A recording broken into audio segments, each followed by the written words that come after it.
across the UK, on DAB+, on YouTube, on your mobile, and on your side. This is Talk.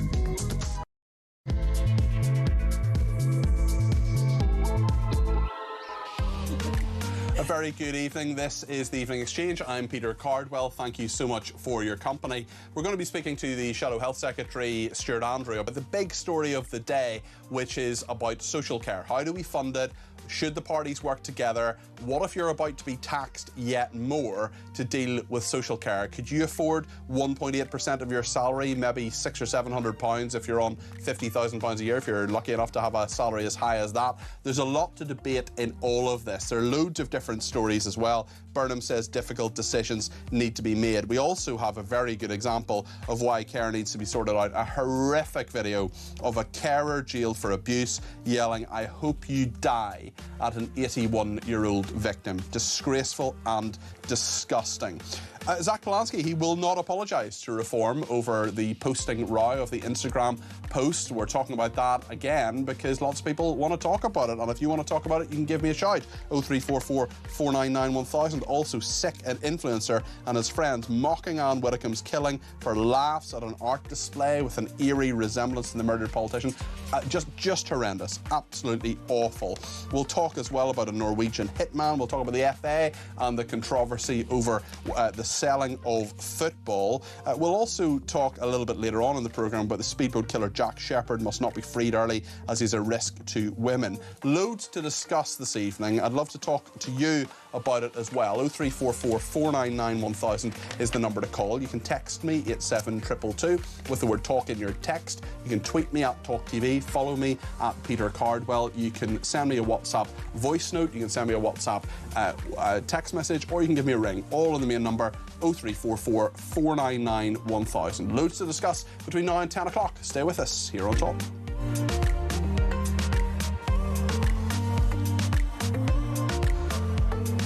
Well, Andy Burnham, in fairness to him, is actually talking about a really big issue that's really important. Social care. How we deal with not just elderly people, but lots of people in our society who need social care workers. We know that it's a massive problem. We know there isn't enough money. I remember a senior figure in the NHS saying to me a few years ago, the NHS is on its knees, but social care has fallen over. Remember, Yvette Cooper is now the Health Secretary and Social Care Secretary as well. Andy Burnham says it's an urgent problem. This is what he said. Last week, I said we needed a different kind of politics. Problem solving, not point scoring. Nowhere is that more urgent than social care. We have to find common ground and listen to others to find a way forward. It's time to draw a line under people playing politics when the human cost of that means carers struggling, families paying the price, and our NHS buckling under the strain. This comes down to a choice. We can carry on passing the problem to the next generation, or we can face it head on and work together to build a care system that gives people dignity, security, and the support they deserve. So there is a lot to talk about with that. He's also talked about tax rises and whether that will happen to actually fund the thing. There are costings that say £18 billion would cover it. I think that's very, very conservative estimate. This is what the Prime Minister said about that. Before we talk about tax rises, you first have to look the public in the eye and say, are we doing everything we can do from within what we've got? And I don't think we can say that because we've taken a different approach to funding local government than we have to the NHS. But the effect of that has been just to pile pressure on the NHS, and we haven't got the incentives right between the two. Andy Burnham was speaking at an event earlier today. Another big story, we've been following this for the last couple of nights, is the sharing of a post on Instagram talking about a guillotine and Nigel Farage. Zack Polanski shared, he's the leader of the Green Party. We're hearing that the Metropolitan Police are saying they'll have no further action over the social media post. That's the breaking news at the moment. That's all I have at the moment, but we're literally on the phone to them right now to get more information on that. Zack Polanski was interviewed on Newsnight last night on the BBC. For those listening on the radio, you're not going to see Victoria Derbyshire's eye roll at the very end of this, but if you're near a telly or near YouTube, I would turn it on now to just look at her reaction when Zack Polanski said that actually he was in more danger because of the controversy around it. Let's just see what happened on Newsnight last night in the BBC. That you accept as a leader of a political party responsibility for what you share on social media. And you have also said this was a mistake. Yes. And that you didn't read it properly. Do you want to take this opportunity to apologise to Nigel Farage? Well, if I'd done it deliberately, I'd be apologising. But because this was a mistake, I think the important thing is that I point out it's a mistake, that I also make sure that I condemn political violence. And also, crucially, I make a commitment to be better on my social media. OK. Do you want to apologise then or not? No. The reason for that is because Nigel Farage, when I posted this, or when the person posted it, it got less than 1,000 likes. Nigel Farage then took it, cropped it, so it made it look like I posted it, which I think was fundamentally dishonest. It's now had 3.2 million views. So actually, this whole conversation has been seen more because Nigel Farage, Lee Youssef, and I think Richard Tice posted it. So I'm accepting my responsibility in that I shouldn't have accepted that collaboration. I'm accepting that we all need to condemn political violence. But I also think the reporting to the police, the ramping up of the language to say this is incitement to murder me, feels like that's also putting me in a dangerous spot. OK, there's a number of things to unpack there. Yeah, I mean, she looks genuinely shocked at the fact that he is basically saying that it's Nigel Farage's fault that this has blown up. He's written an article for the Mail today and says, can you imagine in the furore if I, as leader of Reform UK, shared a social media post containing a threat to kill the leader of the Labour, Conservative or Green parties? And can you imagine how much worse the furore would be if I did such a thing less than 3 weeks after a senior politician from those parties had been brutally murdered? I know for sure that I would be arrested for incitement. I would be drummed out of political life to loud media condemnations and parliamentary demands to prostrate myself in front of the Speaker and make a grovelling apology.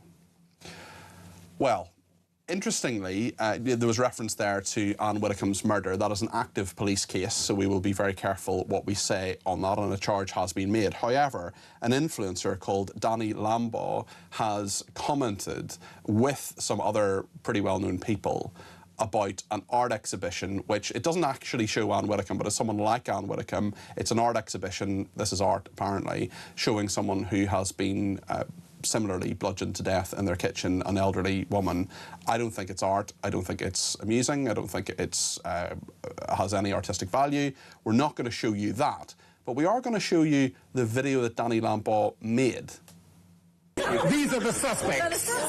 We have Sinita, number one. We have Alicia Dixon. There we go, Henderson. We have Carl Cox. Oh, we're here. Shahala Fahala is a prime suspect. You know these Iranians, they're always killing someone somewhere. AJ's could be any blood on the trousers? No. It was Dexter. Yes, what a hilarious lark it is, joking about the murder of an elderly woman, Anne Widdecombe. It's sick. It's absolutely sick. Every single person in that video needs to apologise right now and never do it again. And a period of silence on their part would be very, very welcome. We're going to talk to Stuart Andrew, the Shadow Health Secretary, in a minute or two. We're going to do things slightly differently on the show this evening because Stuart Andrew can only do 7:20, so we'll speak to him in about 10 minutes. But I want to go to the debate desk first this evening, and I'm delighted that Candice Holdsworth is with us. Hi, Candice, how are you doing? Good. And Eb Zakantari, great to see you. Thank Everyone you. wearing pink today. Yes, it's on Wednesdays we wear pink. I once actually, Julia Hartley-Brewer once actually mentioned, she said, oh, you're wearing a nice shirt and all the rest. I said, on Wednesdays we wear pink. Surely you of all people have seen Mean Girls, Julia. She didn't appreciate that. Right then, let's talk about social care. What do you make of this, Ebbs, and what do you think of the plans that have been discussed? I think Andy Burnham seems to be putting his best foot forward very quickly. This is what, his second week? Or was it technically still his first week? But whatever way, he's making these big manifesto pledges from the get-go. I do believe that with something as big as adult social care, it is something that has been left to rack and ruin. The NHS is struggling with it, as we all know. So if you can come up with a concrete plan where I know I would be willing to pay a bit more tax to sort out adult social care. I don't think there's anything, for me, I don't think there's anything wrong in what he said. I think it's a very important thing that he needs to put his best foot forward with, propose, and then get members of his party and get cross-party agreement. I think it's something that would really radicalise something that's such an important thing, a foundation of our society at the moment. So if you're in a situation where a worker on £50,000 would pay, that's well above, quite a lot above the average wage, which is about £36,000, £37,000 a year for a full-time employee.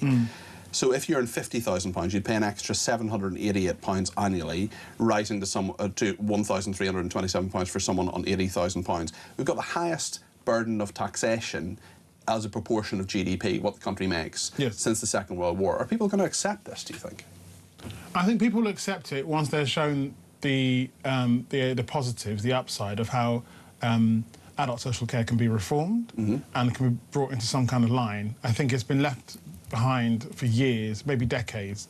And I think, you know, one of the key fundamental parts of our society is to sort out social care full stop, let alone adult social care. So if you can get one of those building blocks sorted out in a common sense way, that does require a little bit more of a tax burden on all of us, then I think that's probably the positive way to go. What do you think, Candice, of the plan in general and the tax burden aspect of things as well? I don't think it's feasible. I totally understand why people want to do it, but I just think, especially as you've got an ageing population and fewer children being born, you know, you're going to have fewer taxpayers. I think the burden will just become too great. I honestly think trying to fund all this stuff through taxation is not going to work. It's going to lead to younger people having to deal with incredibly high amounts of tax. What I would rather do is I would introduce private healthcare options earlier on. People have insurance payments that they make that can go towards funding their care when they're older.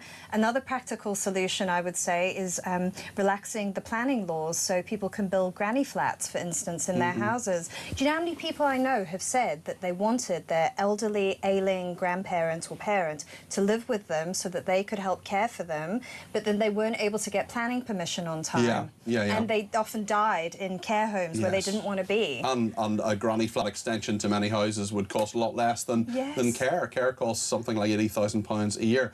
Let me just pause the conversation here for a second, because we have a statement that's just come in from the Metropolitan Police, and this is to say that inquiries into the sharing of an image on social media earlier this week have concluded. This is the image that Zack Polanski shared of the man saying with the guillotine, and we're making plans for Nigel.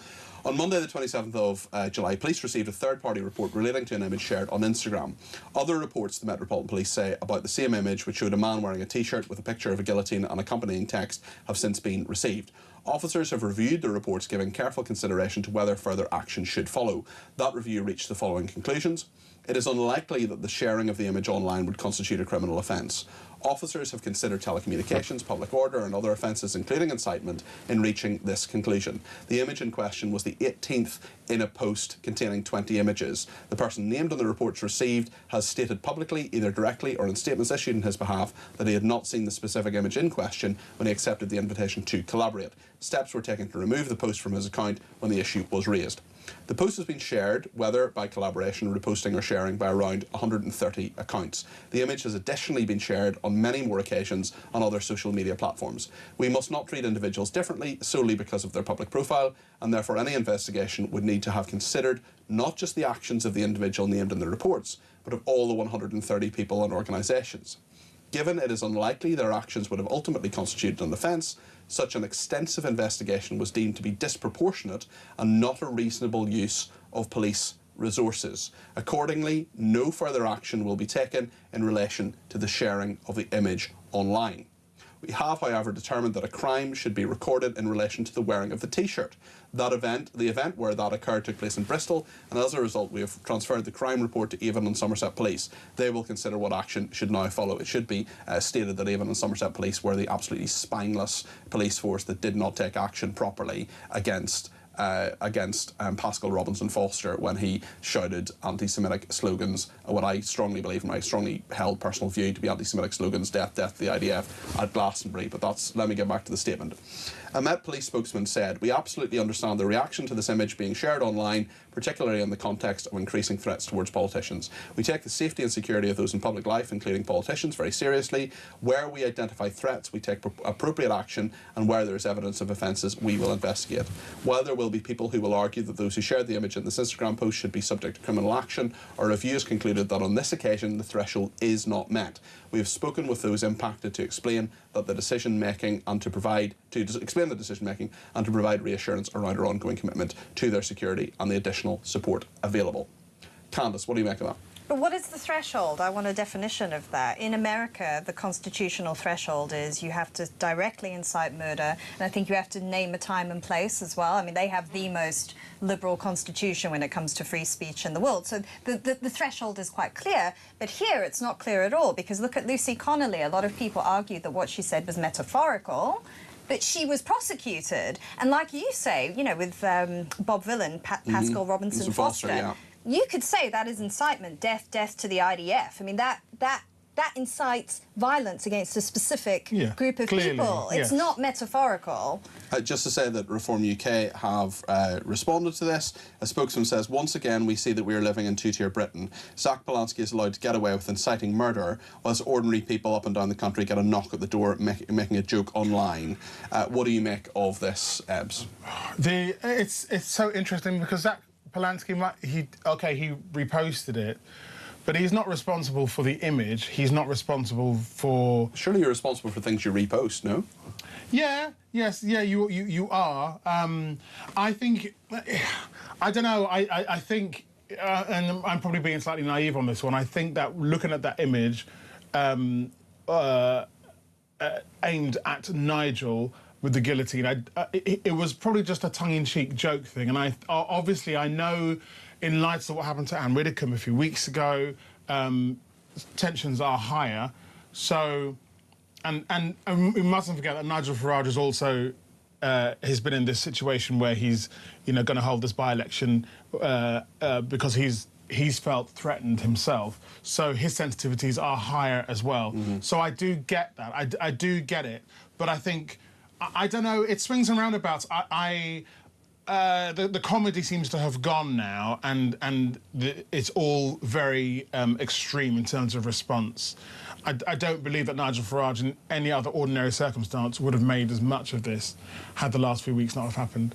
Interesting. OK, listen, thank you both. We'll speak to the Shadow Health Secretary, Health and Social Care Secretary Stuart Andrew after the break. I wonder what you think of the fact that the Metropolitan Police has not taken further action. Have you confidence in Avon and Somerset Police to take further action about this as well? We're going to get in touch with Reform UK as well. We are speaking to one of their people about something else later on in the programme. We're going to get in touch with them and ask them if they want to come on the programme in reaction to this, of course, this breaking news situation. So stay with us here on Talk and do get your call in and your text and let me know what you think of the decision of the Metropolitan Police not to take any further action against Zack Polanski, the leader of the Green Party, for sharing that image of a man with a guillotine on his T-shirt talking about we're making plans for Nigel. 0344 499 1000. Stay with us.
across the UK.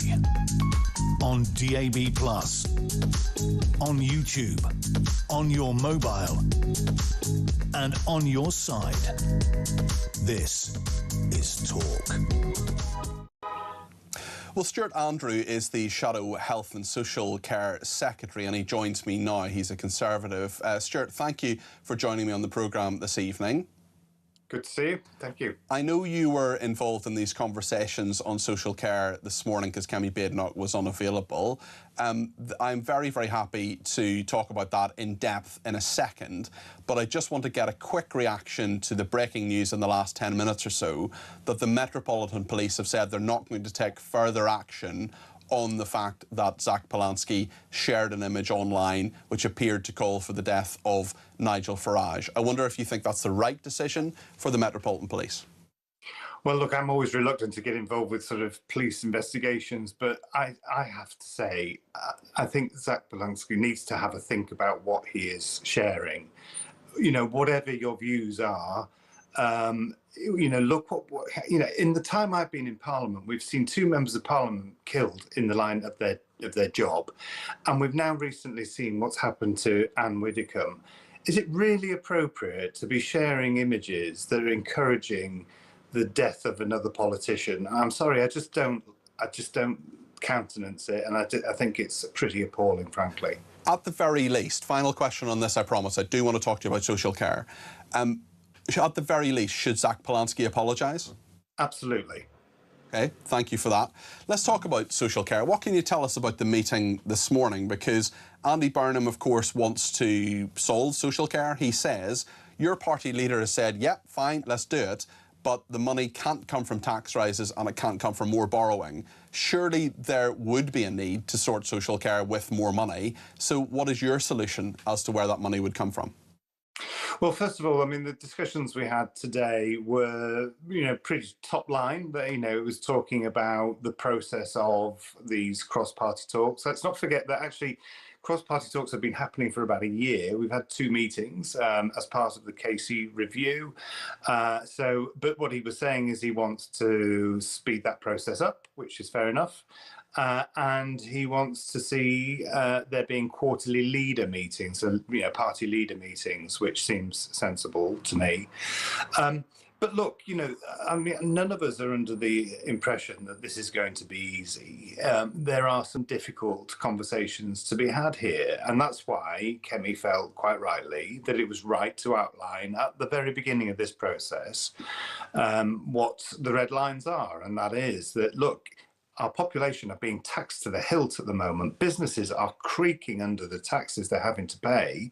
Some of them in my constituency are saying to me they just don't know if they can carry on anymore because they're actually paying themselves less than they're paying their staff, and they just don't see that it's worth it anymore. Well, if you add more taxation burden onto people, you know, businesses will go under, and then there'll be less public money available for these services. So, and we can't go on borrowing because they've now announced, you know, they're borrowing an extra $250 billion than the previous government. That's just saddling the next generation with more debt.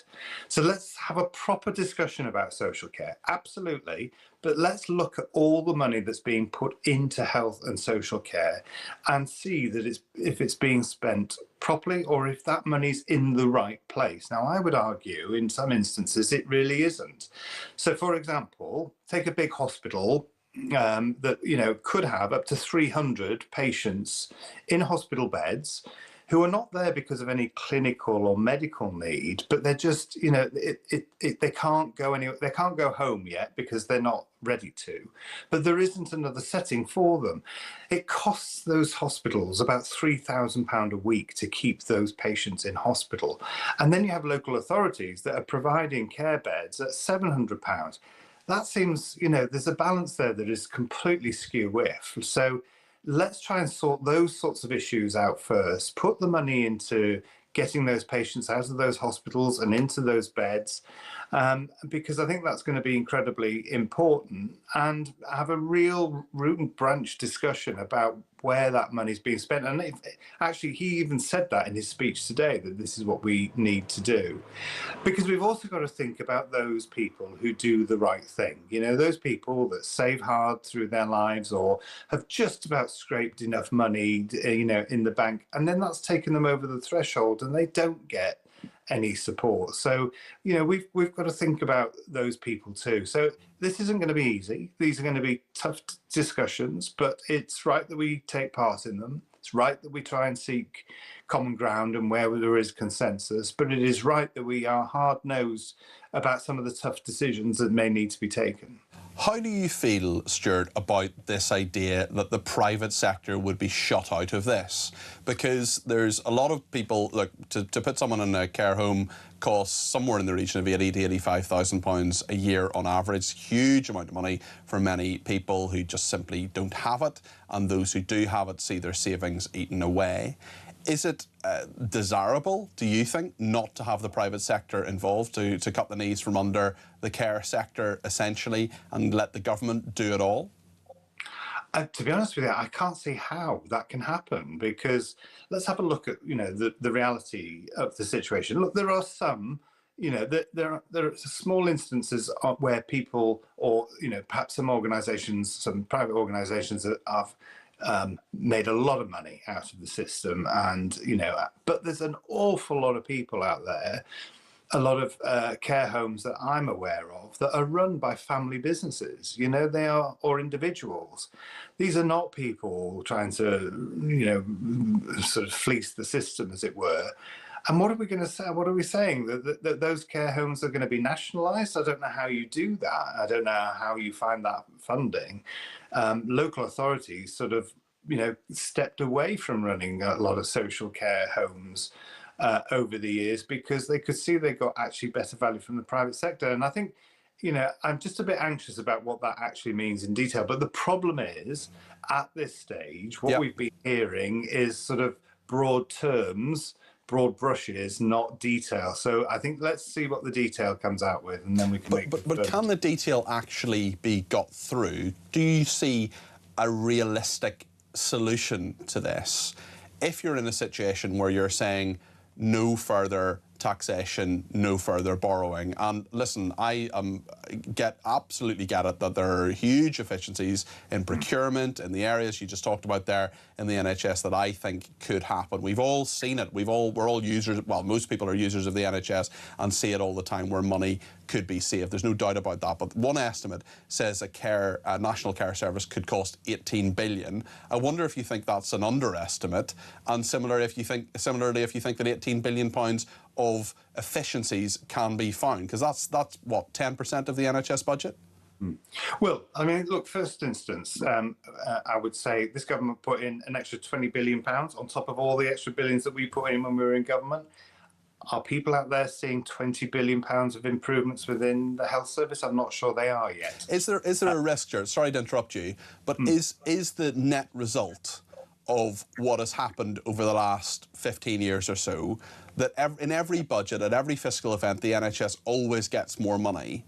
And is there a time where a Conservative government would actually say, do you know what, we're not going to give you more money, we're going to ask you for efficiencies, or alternatively, we're going to give more money, but it's going to be for social care, and the NHS will just have to live within its means? Because it is politically popular and easy-ish for a government to say, we're giving the NHS more money, look at us, we're great people. Well, I think what's quite interesting is that some polling has been coming out recently, which is showing that the public are starting to sort of see that, you know, just putting more money into the NHS is not their favoured solution. They want to see more reform of the NHS. So I think there's a bit of a shift going on here, and that's why these cross-party talks are going to be important, because I think if we're going to be serious about this, and taking in Louise Casey's review and the evidence that she's been gathering, there's going to be a wealth of information there that we really need to get into the weeds of. And it's going to be hard work, but I just think it's worth doing. I think it's worth looking into this in a much more thoughtful manner, rather than just going straight into what's a new tax that we can introduce? Where can we get more, let's just pile in new money. Is that actually going to resolve the problem, or will it become, a sort of a pool of money that is never ever enough? That's my worry. Can I just be really cynical for a second? One of my sort of catchphrases is, just because you're cynical doesn't necessarily mean you're wrong. Is this just Andy Burnham, in your opinion, saying, big issue, big ticket item, former health secretary, let's sort social care, let's do these cross-party talks, they break down, big bad Tories who say don't put up taxes or borrow any more money, Reform UK throwing their toys out of the pram because they're not invited because they only have 8 MPs, Greens annoyed as well. Do you envisage a time when, let's hope it's positive, and I want to be as optimistic as I can, but the cynic inside me says that at some point Andy Burnham will say, well, I tried. Well, look, I like to take people at face value. And I will give him the benefit of the doubt, personally for now. But look, this has been a problem. This has been, various prime ministers have tried to sort this out. I almost have the scars on my back from 2017 when Theresa May tried to do it. I nearly lost my seat over it. But it is going to be a tricky issue. But I think, and that's why we've been upfront and honest right from the outset. That's why Kemi sent that letter to Andy Burnham, because I said that in the meeting today, that it was important that we said that right from the outset. There's no point going down these talks and then at the very end coming out with what are your red lines. We need to do that at the beginning so that we can then know what we're all dealing with and see if we can find a way around it. Prepared to go into it with that, with our eyes wide open, if you like. OK, Stuart, thanks for your time this evening, and I wish you well. I wish all the politicians well in all of this. It's a big issue. It's a tough one. It affects so many people. We've got an ageing population as well, and some of the statistics around it are fascinating too. So that is Stuart Andrew there, who is the Shadow Health Secretary. Candice, what did you make of that interview and what he said there?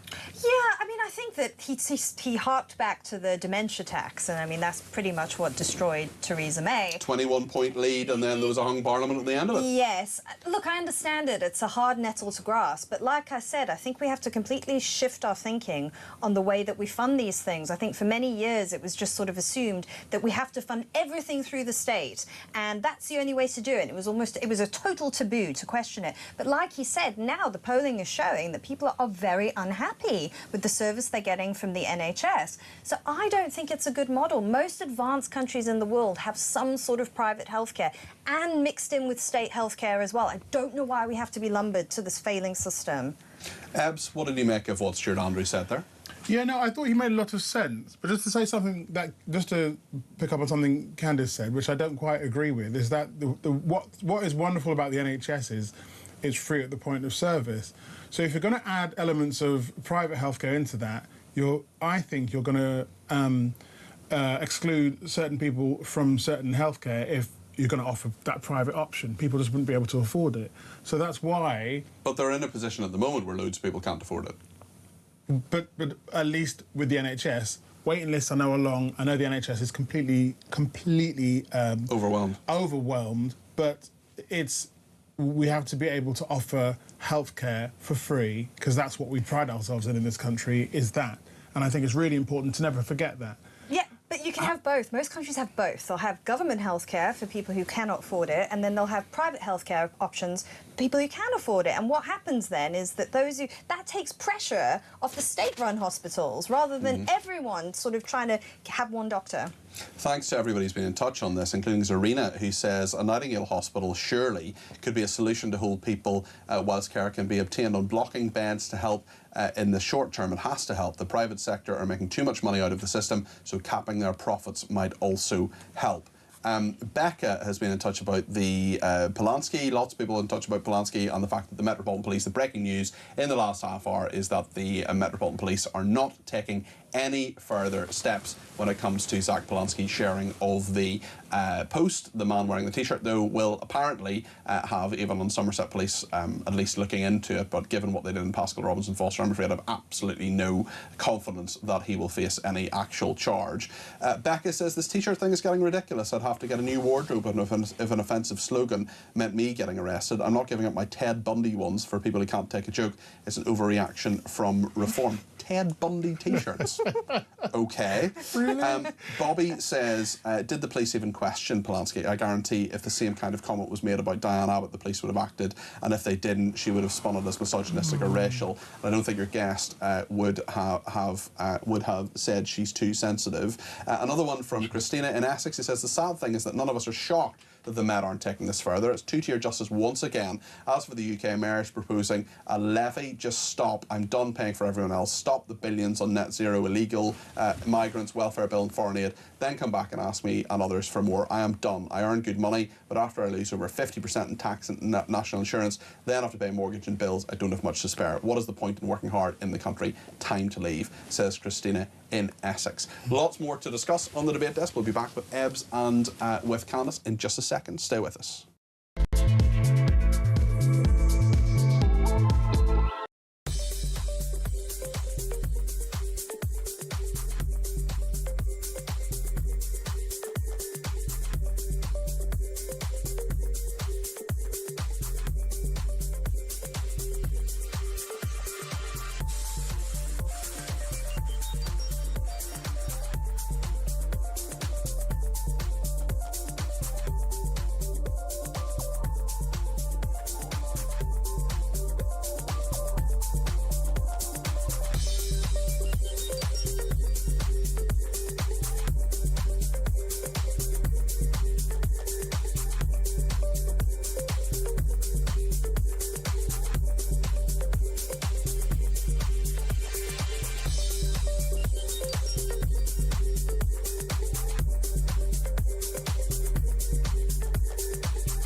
Across the UK, on DAB+, on YouTube, on your mobile, and on your side.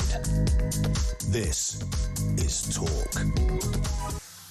John says, tell dementia sufferers the NHS healthcare is free at the point of use, nor is NHS dentistry free at the point of use. Debbie says, Stuart Andrew, who's the Shadow Health Secretary we just spoke to, just hit the nail on the head with politicians. Don't take people at face value. People lie and cheat. Look at facts and figures. Lots more on Zack Polanski we'll get into in a second as well. But I just want to bring you one of the horrific bits of the care system. There are some brilliant care workers. My grandmother, who was 96, she died at 96 about 3 years ago. She had superb carers who came in, I think, 3 or 4 times a day at the end and looked after her really, really well. Great people, very, very dedicated, as are the vast majority of care workers. Some, a minority, are not. And there's been the emergence of this dreadful clip of a carer who's been jailed for abuse, yelling at an 81-year-old victim. This is, to some, distressing content. If you don't want to hear it or see it, turn your radio or your TV down for the next minute or so. Let's see it now. I hope you f***ing die in your sleep, you f***ing horrible cow. Why did you press that? Why? I'm so alert at being sent. I'm trying to do my best, yeah. So that if you ship, then you treat for Helen. Hi, no, hi, it's fine. We're doing good. That's good to hear. All the best to you both. Bye-bye. Bye. Oh, where's your money? Where's your money? Where's your money? Hey, where's your money? Where is your money? You're hurting me. I don't care. Where's your money? What? Where is your money? Ah! Will you not speak? You made me feel like I was wanted and there wasn't. What have you done? What? Look what you've done. Yeah. Yeah, absolutely horrendous. The woman lost her husband just a month before this video, or some of this video was taken. He was also suffering with dementia. The carer was a neighbour and a former carer who was temporarily looked after with the family's blessing until permanent carers could be arranged. She found a bottle of vodka in the fridge, necked it, and this behaviour then started over the course of 4 hours. This heartless and cruel carer, Louise Harris, who was not caring at all, she was doing quite the opposite, seen screaming at Elizabeth Ann Shipton. I didn't even show you the whole video there because, to be honest, in the studio we were watching it and we kind of had enough, to be honest. This was in Neathport Talbot. I hope you die in your sleep, horrible cow. I don't care, where's your money? I mean, Ebbs, you had your hands over your face there, just even when that was being played. It's just awful. I don't really know what to say. It's It's one of the reasons, one of the many reasons we need to deal with social care. Get it sorted. Yes. Get the right carers. Get people trained properly. Make sure some people who are dodgy aren't like that scumbag Louise Harris. Aren't getting through the... And this poor woman, Elizabeth Ann Shipton, that just needs to be completely sorted out, doesn't it? Yes, my mother worked as a carer for many, many years. She can't do it anymore. She's too old now. You know how physically exhausting it is, and mentally exhausting. You need to have really good people, really kind and compassionate people. And the amount of people I've heard about who mistreat older people because they're vulnerable, it's shocking. You would think people who go into these professions wouldn't, but they do. And it's interesting what we saw there as well, because the person at the end of the alarm call, the old lady, Elizabeth Ann Shipton, pressed the button to get in touch with that person. She was clearly distressed and she thought this was a bad thing. The person at the end of the alarm took the carer's word for it that all was okay. So clearly they have to pay more attention to these elderly people being cared for and not just immediately trust the carer, because we know there are... I mean, dementia is just a horrible, horrible thing, and sometimes people say things and make accusations that just aren't true, but they do need to be verified. There's a lot more that needs to be done, Ebbs. Yeah.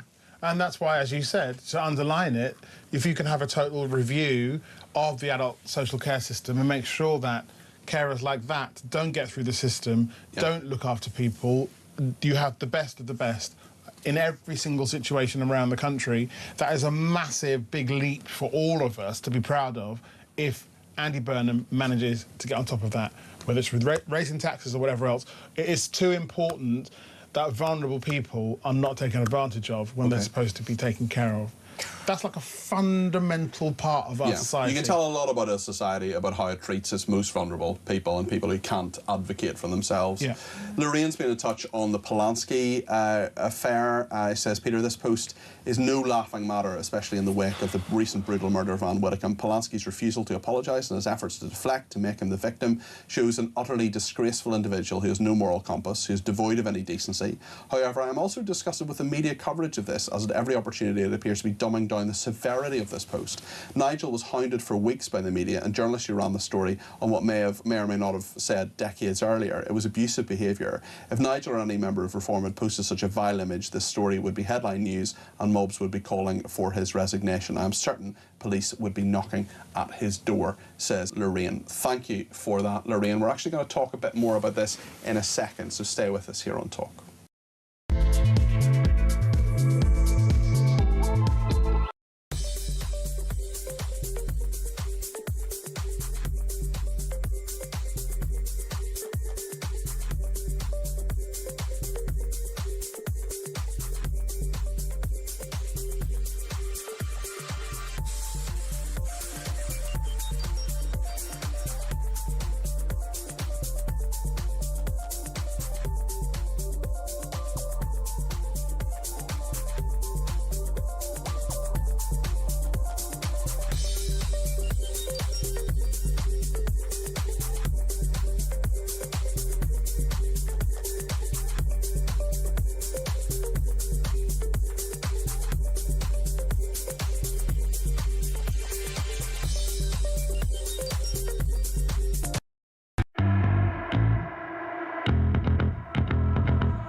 across the UK.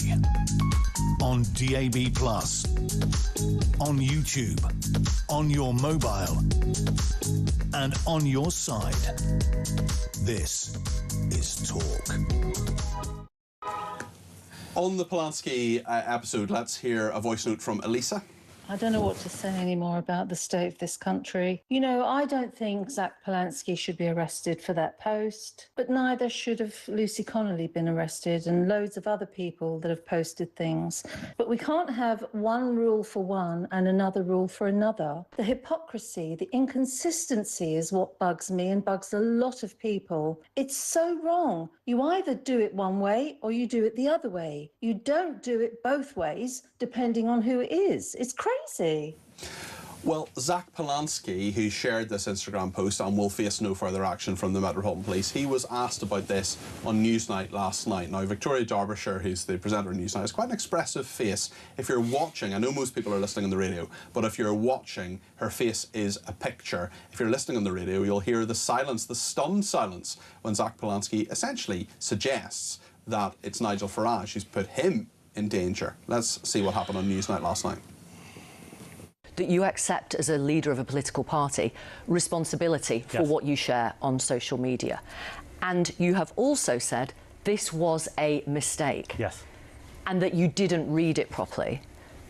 Do you want to take this opportunity to apologise to Nigel Farage? Well, if I'd done it deliberately, I'd be apologising. But because this was a mistake, I think the important thing is that I point out it's a mistake, that I also make sure that I condemn political violence. And also, crucially, I make a commitment to be better on my social media. OK. Do you want to apologise then or not? No, the reason for that is because Nigel Farage, when I posted this, or when the person posted it, it got less than 1,000 likes. Nigel Farage then took it, cropped it, so it made it look like I posted it, which I think was fundamentally dishonest. It's now had 3.2 million views. So actually, this whole conversation has been seen more because Nigel Farage, the Yusuf, and I think Richard Tice posted it. So I'm accepting my responsibility in that I shouldn't have accepted that collaboration. I'm accepting that we all need to condemn political violence. But I also think the reporting to the police, the ramping up of the language to say this is incitement to murder me, feels like that's also putting me in a dangerous spot. OK, there's a number of things to unpack there. I mean, it's kind of, it would be farcical and comical if it wasn't so serious. The line of argument from Zack Polanski is, no, I'm not going to apologise because I just made a mistake. I just did something I shouldn't have done, therefore I'm not going to apologise. I mean, I must remember that the next time I forget, you know, my mother's birthday. Oh, well, it was an inadvertent mistake, therefore I'm not apologising. See how she reacts to that. Can I just very quickly say, I think he's made a fundamental error there. I just thought about this in the last hour. What he should have done is just apologised. Whether he meant it or not is besides the point. Yes. But to shut this down, yes, he needed to apologise, because you can't say I made a mistake and then not apologise. I mean, as children, you have young children, Candice, you know, I don't know how you parent, but very well, of One course. of the things you would say would you say just apologise and move on? Just say you're sorry, and then everybody can move on. I smashed your favourite vase. Oh, they do worse than that. I've got 3 boys. They like lay into each other, and you say sorry, and then you have a little 2-year-old go sorry. Exactly.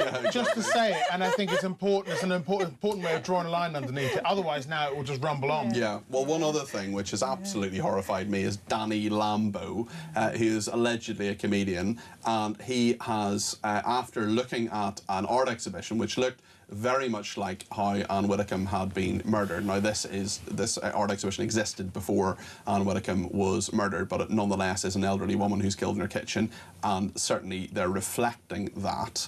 And Danny Lambo goes round, does this video with some reasonably well-known names like the faded pop star Sunita, who are talking about it. Let's just have a look at this. These are the suspects. We have Sunita on the one. We have Alicia Dixon. There we go, Henderson. We have Carl Cox. We're here. Shahala Fahala is a prime suspect. You know these Iranians, they're always killing someone somewhere. AJ's could be any blood on the trousers? No. It was Dexter. Just to apologise to Sunita, that wasn't her. They're all lookalikes of those celebrities. So apologies. Alicia Dixon as well. I did not imply that Carl Cox and Alicia Dixon were actually there, so they're lookalikes. But it's not very funny. But I do sincerely apologise to Sunita, whose views on this are not known. I'm sure they're very above board, and sincere apologies to her for that. Nonetheless, this is really, really tasteless. I mean, it's beyond tasteless. It's deeply offensive. I find it deeply offensive anyway. It's disgusting. I mean, especially how we know, from what we know, the limited amounts of information that we've got, 21 blows to the head, to an nearly 80-year-old woman's head. Yeah. It's horrifying. It's disgusting. It's not... I've heard people say it's like an Agatha Christie murder. No, it's not. It is not. Abs? Now we know who Danny Lambo is, and he's done what he wanted to do, which, as an influencer, is get everyone talking about him, and he's done what he wanted to do. It's a negative influence on me, I can tell you. In the most grossest way possible, and it is. There's no other way of looking at it or saying it. It's absolutely disgusting. I don't understand the point of it. I don't know why. I don't know what he has to gain apart from several million followers. And who's he influencing? What is the influence? Yeah. Do we need to like re-describe what an influencer is? Because that is not influencing. But a lot of people, when they heard she died, said disgusting things. Yeah. And they have no empathy, and they honestly don't feel terrible about what happened to her. They look at her as a figure of hate. Yes, they do. And I've had conversations with my friends who have hated her views on so many things and gone, good. Yeah. I'm going, what are you talking about? Awful. Yeah. Brian's been in touch. He says, good evening, Peter. Regarding the two-tier policing in Bristol, this is why the public have lost faith in the police. In my opinion, Polanski should have had the book chucked at him. Serena says Zack Polanski is in a position of power and responsibility. He should have taken more care about retweets. The news that has been full of Nigel Farage and security for many months. Poor Anne Widdecombe's lost her life. She was a public figure. There's no excuse for Polanski and his excuses. He should take ownership of this decision. As he refuses, he must resign from his post. Richard and Leicester talking about the video of the care worker there, the disgusting care worker, horrible things said to that old woman, said, had to be an English care worker, didn't it, Peter? Oh dear, dear. No, she's Welsh, actually, Richard, so you're factually wrong there. Let's talk about the serial killer James Desborough getting a whole life order. These whole life orders are quite rare. The police have reviewed the deaths of 4 people he lived with. Candice, just tell us a bit about this case, because it is fascinating and horrendous and horrifying all at the same time. Yeah, so a lot of this took place in homeless shelters. From what I've heard, it's the last place in the world you want to go. They are shockingly bad. I've been in quite a number of homeless shelters, and they're not great. Yeah, a few years ago I actually heard some people do great work there, but they are not pleasant places. Yes, one person I know said he would rather sleep in the park while he lost his job and he couldn't pay his mortgage, and he went and he was placed in a homeless shelter while they found accommodation for him. He spent one night there. He said, I'm never, ever, ever staying anywhere like that again. It is a complete and utter madhouse. And so he slept in the park until they found him somewhere. So this guy murdered people in their sleep whilst they were snoring, and they annoyed him. So I mean, he's obviously just a complete and utter psychopath. You read about this and you think these are vulnerable people. They're in these shelters and they're not being managed properly. Like I said, I've never heard a good thing about them. Luckily, they don't house women near people like this, because I can imagine it would be shocking. I will say I've been in quite a number of homeless shelters through part of my work when I worked in the Ministry of Housing, and I've done shifts and I've been out with various people and so on. They do the best they can a lot of the time, but clearly they are very, very difficult people a lot of the time, dealing with addiction and all the rest of it. And I think sometimes they do the best job they can. But this James Desborough guy is just horrendous. It's rare to get a whole life order. There are very few people. There are under 80 people in this country have whole life orders. People like Rose West, Wayne Couzens have them. Ebbs, what do you think of this story? Yeah, so the 2 people he killed were Claudio Aquilino and Daniel Coleman, and their bodies were found in woods, cut up in woodland. It's just one of those despicable stories where you just can't quite believe it happened. Their bodies were found in Sticker Woods in Cornwall, near St Austell, and just the most graphic, disgusting, heinous, horrendous action to be done by someone in a place where there are vulnerable people. What was his motive? What were his motivations? God knows. He's just I want to say mental health, but that doesn't excuse anything. Of course it doesn't. Of course it doesn't. Let's perhaps put a little bit of a smile on our face, because I want to talk now about the care home resident mistaking Andy Burnham for a local candidate and then saying the Prime Minister's change every 5 minutes, which, you know, I certainly have sympathy with that one. Andy Burnham was out and about today. He was in a care home in London, I think, talking about this care issue and social care. Let's have a look at this clip. Nice to meet you. I'm Andrew. Andy. I'm Andy. Andrew? Yes, that's it, yeah. You are the local candidate, are you? Oh, no, I was a local candidate. I had a by-election a few weeks ago, but no, I'm now the Prime Minister. You what? He's the Prime Minister. Well, a new one. Another one. But I keep changing every 5 minutes. I know. They keep changing every 5 minutes. Listen, I was in Downing Street Monday last week doing my 4th changeover of Prime Minister since I started with this company 5.5 years ago. It is crazy.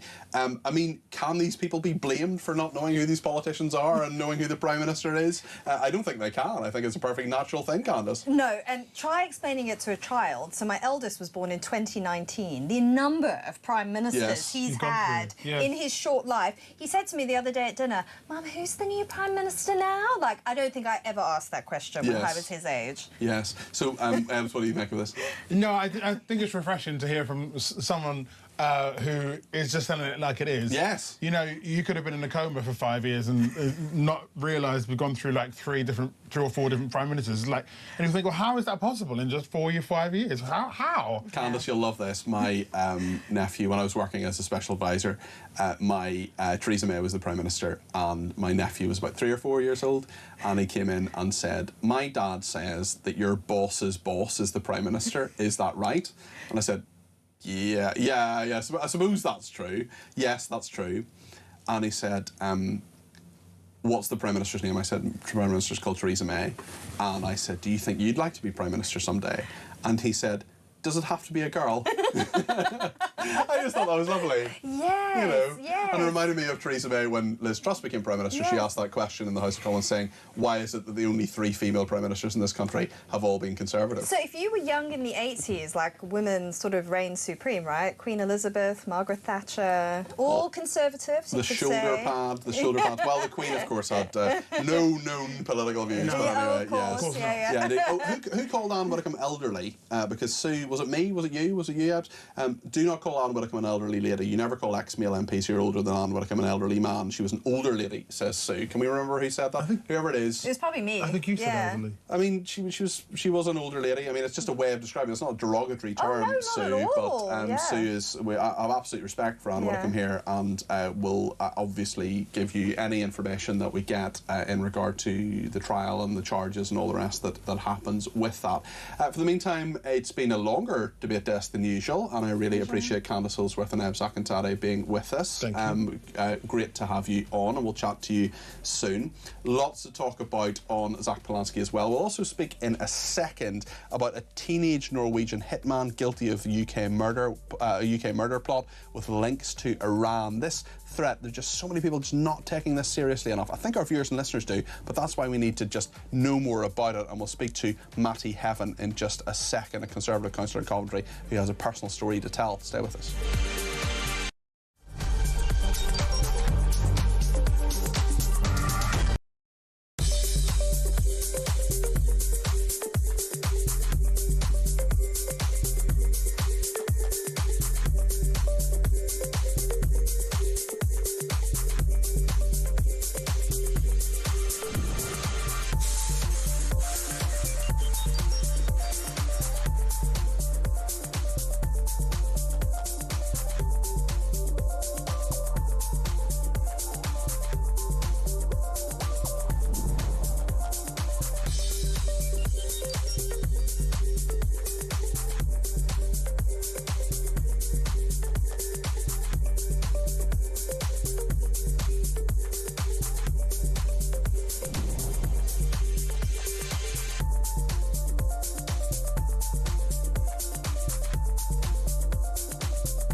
across the UK.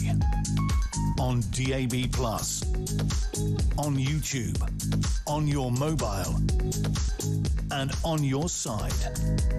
This is Talk.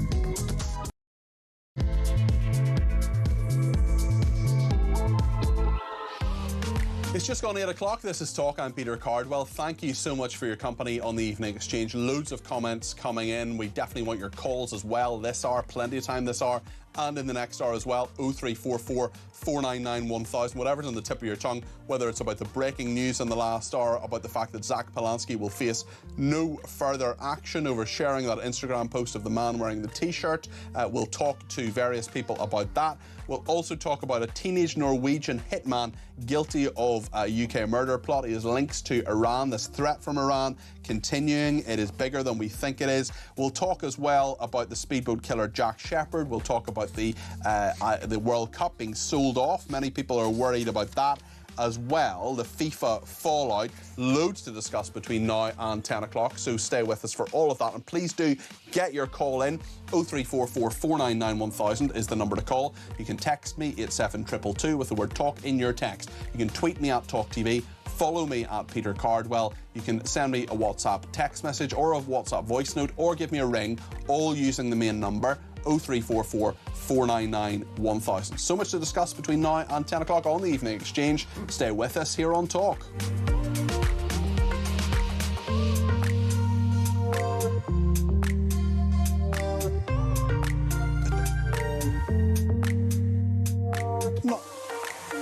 Well, within the last few minutes, the Green Party has responded to what has been said and the Metropolitan Police's decision not to take any further action against Zack Polanski. A Green Party spokesman claiming Reform UK used the police case as a political football, they argue, saying it was quote-unquote obvious Zack Polanski had not committed a crime. They said of their leader, the police have examined the evidence and concluded that no crime was committed. The spokesman added this was obvious from the start. They claim Reform UK was always using this as a political football for their own cynical purposes to distract from questions about how Nigel Farage's party is funded. Do you agree with that? Do you think the Green Party has a point on that? We'll speak to their former deputy leader in the studio very soon. It is interesting to look through all of this and to find out what has been happening, especially when Zack Polanski himself on Newsnight last night, let's have a look at this clip actually. Last night on Newsnight, Zack Polanski, the leader of the Green Party, was asked about it. He was asked if he would apologise. Since then, we're in a situation where we have the Metropolitan Police saying they're not going to take any further action, although even on Somerset Police may take action against the man wearing the T-shirt. Let's have a look at what happened on Newsnight last night. That you accept as a leader of a political party responsibility for what you share on social media. And you have also said this was a mistake. Yes. And that you didn't read it properly. Do you want to take this opportunity to apologise to Nigel Farage? Well, if I'd done it deliberately, I'd be apologising. But because this was a mistake, I think the important thing is that I point out it's a mistake, that I also make sure that I condemn political violence. And also, crucially, I make a commitment to be better on my social media. OK. Do you want to apologise then or not? No. The reason for that is because Nigel Farage, when I posted this, or when the person posted it, it got less than 1,000 likes. Nigel Farage then took it, cropped it, so it made it look like I posted it, which I think was fundamentally dishonest. It's now had 3.2 million views. So actually, this whole conversation has been seen more because Nigel Farage, Lee Youssef, and I think Richard Tice posted it. So I'm accepting my responsibility in that I shouldn't have accepted that collaboration. I'm accepting that we all need to condemn political violence. But I also think the reporting to the police, the ramping up of the language to say this is incitement to murder me, feels like that's also putting me in a dangerous spot. OK, there's a number of things to unpack there. Victoria, Derbyshire, pretty astonished that Zack Polanski said that. But in the last hour, the Metropolitan Police have confirmed to Talk that they will not be taking any further action. And a spokesman has said, we absolutely understand their reaction to this image being shared online, particularly in the context of increasing threats towards politicians. We take the safety and security of those in public life, including politicians, very seriously, the Metropolitan Police says. Where we identify threats, we take appropriate action. And where there is evidence of offences, we will investigate. While there will be people people who will argue that those who shared the image in this Instagram post should be subjected to criminal action. Our review, Metropolitan Police's review, has concluded that on this occasion the threshold is not met. We have spoken with those impacted to explain that decision-making and to provide reassurance around our ongoing commitment to their security and the additional support available. Whatever you think about that, whatever your opinion is, the fact that Zack Polanski will not have further action taken against him, give me a shout, 0344 499 1000. We'll discuss it later in the programme. The other big political story of the day, Andy Burnham talking about social care, what he wants to do, big ambitious plans. He says it's urgent. Last week, I said we needed a different kind of politics, problem solving, not point scoring. Nowhere is that more urgent than social care. We have to find common ground and listen to others to find a way forward. It's time to draw a line under people playing politics when the human cost of that means carers struggling, families paying the price, and our NHS buckling under the strain. This comes down to a choice. We can carry on passing the problem to the next generation, or we can face it head on and work together to build a care system that gives people dignity, security and the support they deserve. Andy Burnham there talking a bit earlier today. He also talked at an event talking about social care around tax rises and what might happen, because we spoke to the Shadow Health Secretary earlier in the programme, Stuart Andrew, about what the Conservatives and indeed Lib Dems approach might be. Reform, very annoyed not to be involved in these discussions. This is what the Prime Minister said.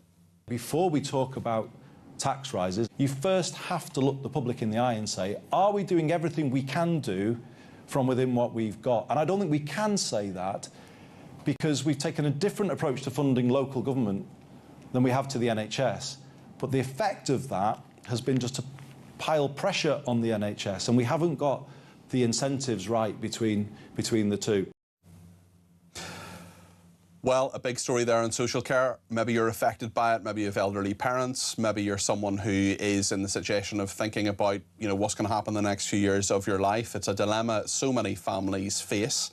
Whatever your view on it and whatever you think the politicians should do about it, 0344 499 1000. We'll come to calls in a minute or two. But I want to talk first about a really disturbing story. This is a teenager who travelled from Norway to the UK to carry out a hit for a Swedish organised crime group. He has been found guilty of conspiracy to murder. The Old Bailey heard how Johannes Natland, who was 19, was arrested in a hotel room in Huddersfield with 2 working guns, 19 rounds of live ammunition. This was in March last year. He pleaded guilty to possession of the firearms and ammunition, but had denied the conspiracy charge. He showed no emotion as the jury brought a unanimous guilty verdict. He's due to be sentenced in October. But what is interesting, I mean, it's horrendous, obviously, but the interesting element of it is that the links between the Swedish crime group and Iran. So during the trial opening, the prosecutor said the team was recruited by something called the Foxtrot Network, described as a Swedish organised crime group backed by the Iranian regime. The Foxtrot Network has been sanctioned by both the UK and the US for its close links to the Iranian government, and is infamous for pioneering the phenomenon of hiring teenage killers. Europol calls it violence as a service, essentially hitmen. He claimed rather than carry out the attack, he'd planned to shoot himself in the foot, telling jurors he had found himself in a major pickle. It's a horrendous story, and someone who knows all about the threat from Iran all too well, because she's living it every day, is Matty Heaven, who's a Conservative councillor in Coventry. And Matty, I know you and your husband, Vahid Beheshti, have been leading the campaign to prescribe the IRGC in the UK, and well done on that campaign. I'm delighted it's come to fruition. I fully support it, as I support Iranians who are against the regime in the UK. I spoke at one of their events a few weeks ago. Tell me your reaction to this story, because what I worry about, not with my viewers and listeners who are very intelligent people who are aware of this stuff, but I think, and I presume you agree with me, that the Iranian threat to the UK is not nearly understood enough. Thank you, Peter. Actually, I want to really acknowledge you and your show for giving airtime on this very serious issue that needs to be really covered. Thank you. Really is important. And as we can see, Iran inside of Iran, the regime is getting weaker and weaker. As it's getting weaker, we are witnessing their terror activities outside of Iran getting more severe and more serious. I mean, for years, the Iranian regime has been investing on radicalizing youth, funding charity organizations, using refugee routes. But we're now seeing that a Norwegian teenager, part of a gang member, we are not surprised because we are aware of the threat, and that's why you explained why my husband went into hunger strike and he still got his sitting protest outside of the Foreign Office to show and to say how the situation is much worse than we could even imagine. The Iranian regime will go at every length to use their ability to bring chaos in the Western countries. The message is they're trying to say, if you don't cooperate with us, if you, we will cause chaos, we will put fear. And we know that they've been even using teenagers because that's a way easy route for them. So does this crime shock you? Does the fact that this 19-year-old has been used? We've seen others that have been used in various attacks by Russia as well, when it comes to the firebomb attack on Keir Starmer's house as well. There are clearly various threats in various different ways, and people who are useful idiots, essentially, that are taking part in them and spreading the terror. Exactly. It doesn't shock me because we are being aware and we've been warning about the regime's style of terror activities, that they don't just use their own agents, but hire gangs. And they've been known using Sweden as their hotbed to use gangs. And if you look at the teenager, I believe he had some drug issue, mental health issue. So they target these people. And then as he had a one-way ticket to come to UK, he was stopped at the airport. Having said that, he was still let free. I think you pointed out, although government has just recently acknowledged and designated IRGC, however, it is a good step forward, but it's not actually the same as prescribing IRGC. So we're not fully there. They haven't recognized Iranian IRGC as a terrorist organization. So there's been a lot of success, but not enough work. And this is another thing I want to ask you about, because when your husband was on hunger strike, I've interviewed him in the studio, and he had a hunger strike. He was outside the Foreign Office and number 10. He had a fatwa put on him. Someone was arrested for threatening to behead him outside the Foreign Office. A large knife was found on the would-be killer when arrested by the police. I mean, what more needs to be done here to safeguard not just your family, but the British state in general from Iran? Because the IRGC is prescribed, the Muslim Brotherhood isn't. We still have diplomats from Iran in this country. What do you think is the way forward here? But it's not prescribed yet, as I was just saying. It's been designated and put a new law. And one of the punishment, if they find someone linked to it, the maximum sentence is 14 years. But I think more strict measures need to be put place. We know that this threat is Iranian regime is using different links with Europe, so we need to cooperate more with our allies to know and get the intel, because obviously we heard this teenager came from Norway.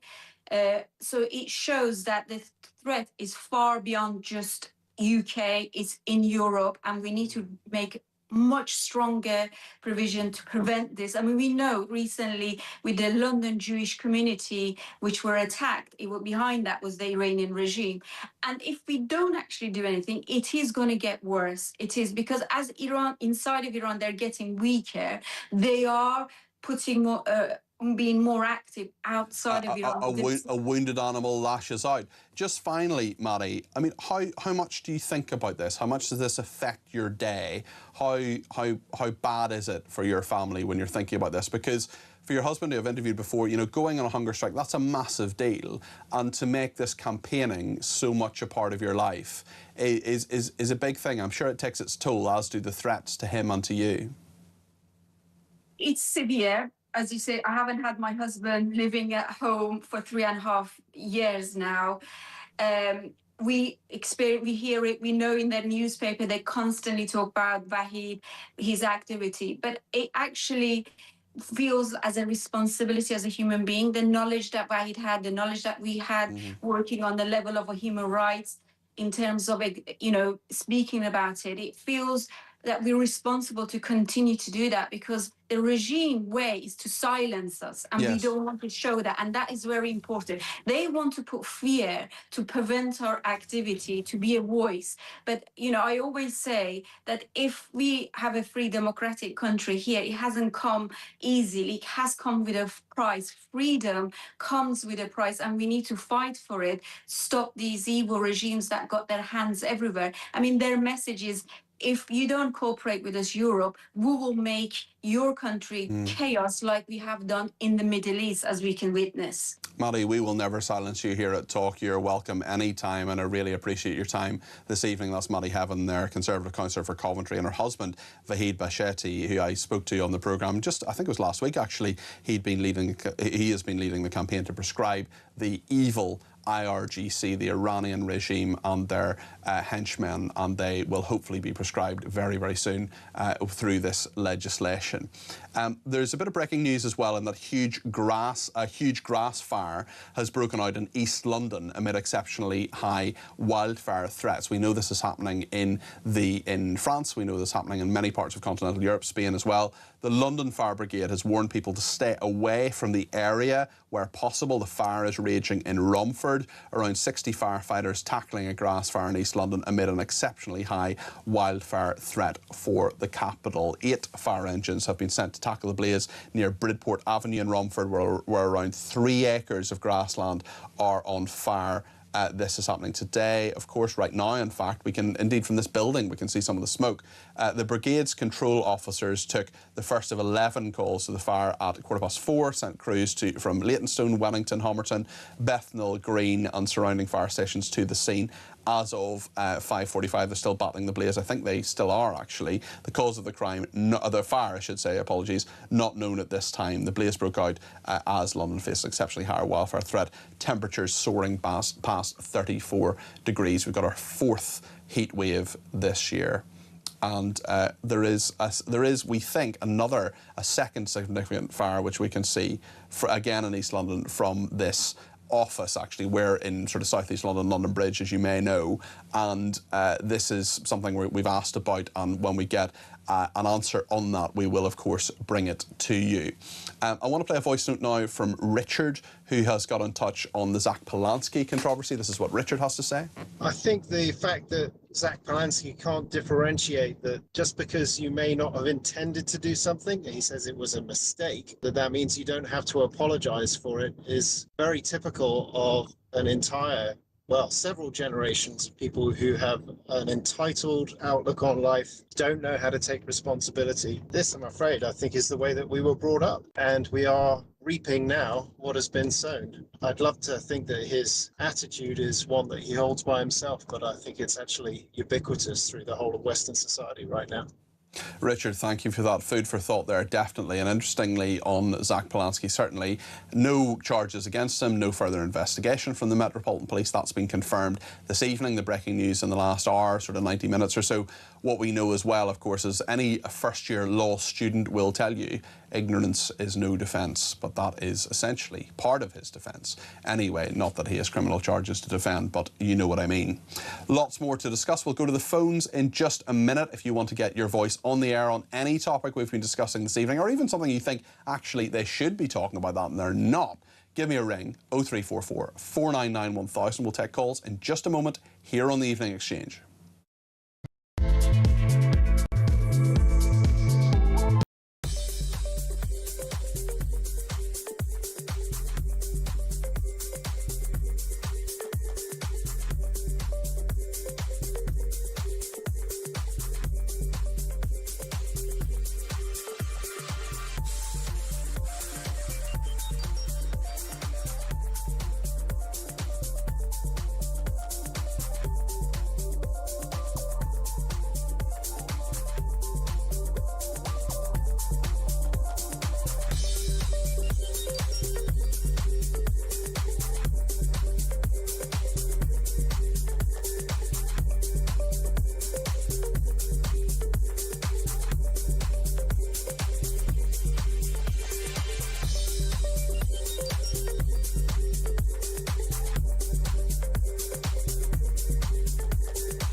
across the UK, on DAB+, on YouTube, on your mobile, and on your side. This is Talk. Mandy is in Cambridgeshire, and Mandy, I know you want to talk about the NHS and social care and how this is affecting people. You're very welcome to the programme. What would you like to say? Hi, Ian. Sorry, not spoken to you before. But, No problem. Well, it's good to talk to you, Mandy. Thank you. Yeah, so I'd like to pretty much now jump back to that Polanski bloke. Of course, by all means. After I've just looked up the Nigel lyrics, and it was all about basically making plans for Nigel. Yes, it was a popular song in the 1970s, I think. It was amazing. I was through there. You was probably a little bit young then, but yeah, I did. I was a little bit not alive until 1984. I won't say that you was just a sperm somewhere, but no, we won't say anything like that. But hey, yeah, if you look at it, it's all about oppression. Okay. It's all about basically years ago, children just needed to be led the right way, and that was just ridiculous. To the fact that we're making plans for him and want to chop his head off. I mean, yeah, I mean, I just think it's horrible, and I don't think he should have shared it. Now, he said he made a mistake. That's fine. What I generally do when I make a mistake, I make mistakes all the time in this programme. It's a 3-hour programme. Not every single word I say. I say, I'm sorry. I apologise. My dog made a mistake on my carpet this morning. Right. And so, yeah. I mean, did your dog essentially, slightly apologise by looking at least a little bit shamefaced? He did get off the bed a couple of times and sort of try and, hide himself somewhere. But, right. Yeah.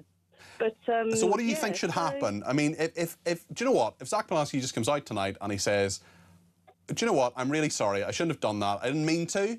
And I want to meet Nigel Farage. I want to shake his hand. I want to say I'm sorry and I'll never do anything like that again.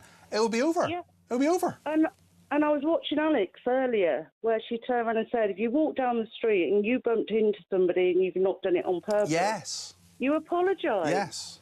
It's called ethics and sort of like... how can I put it? Sort of like, manners in a way. So,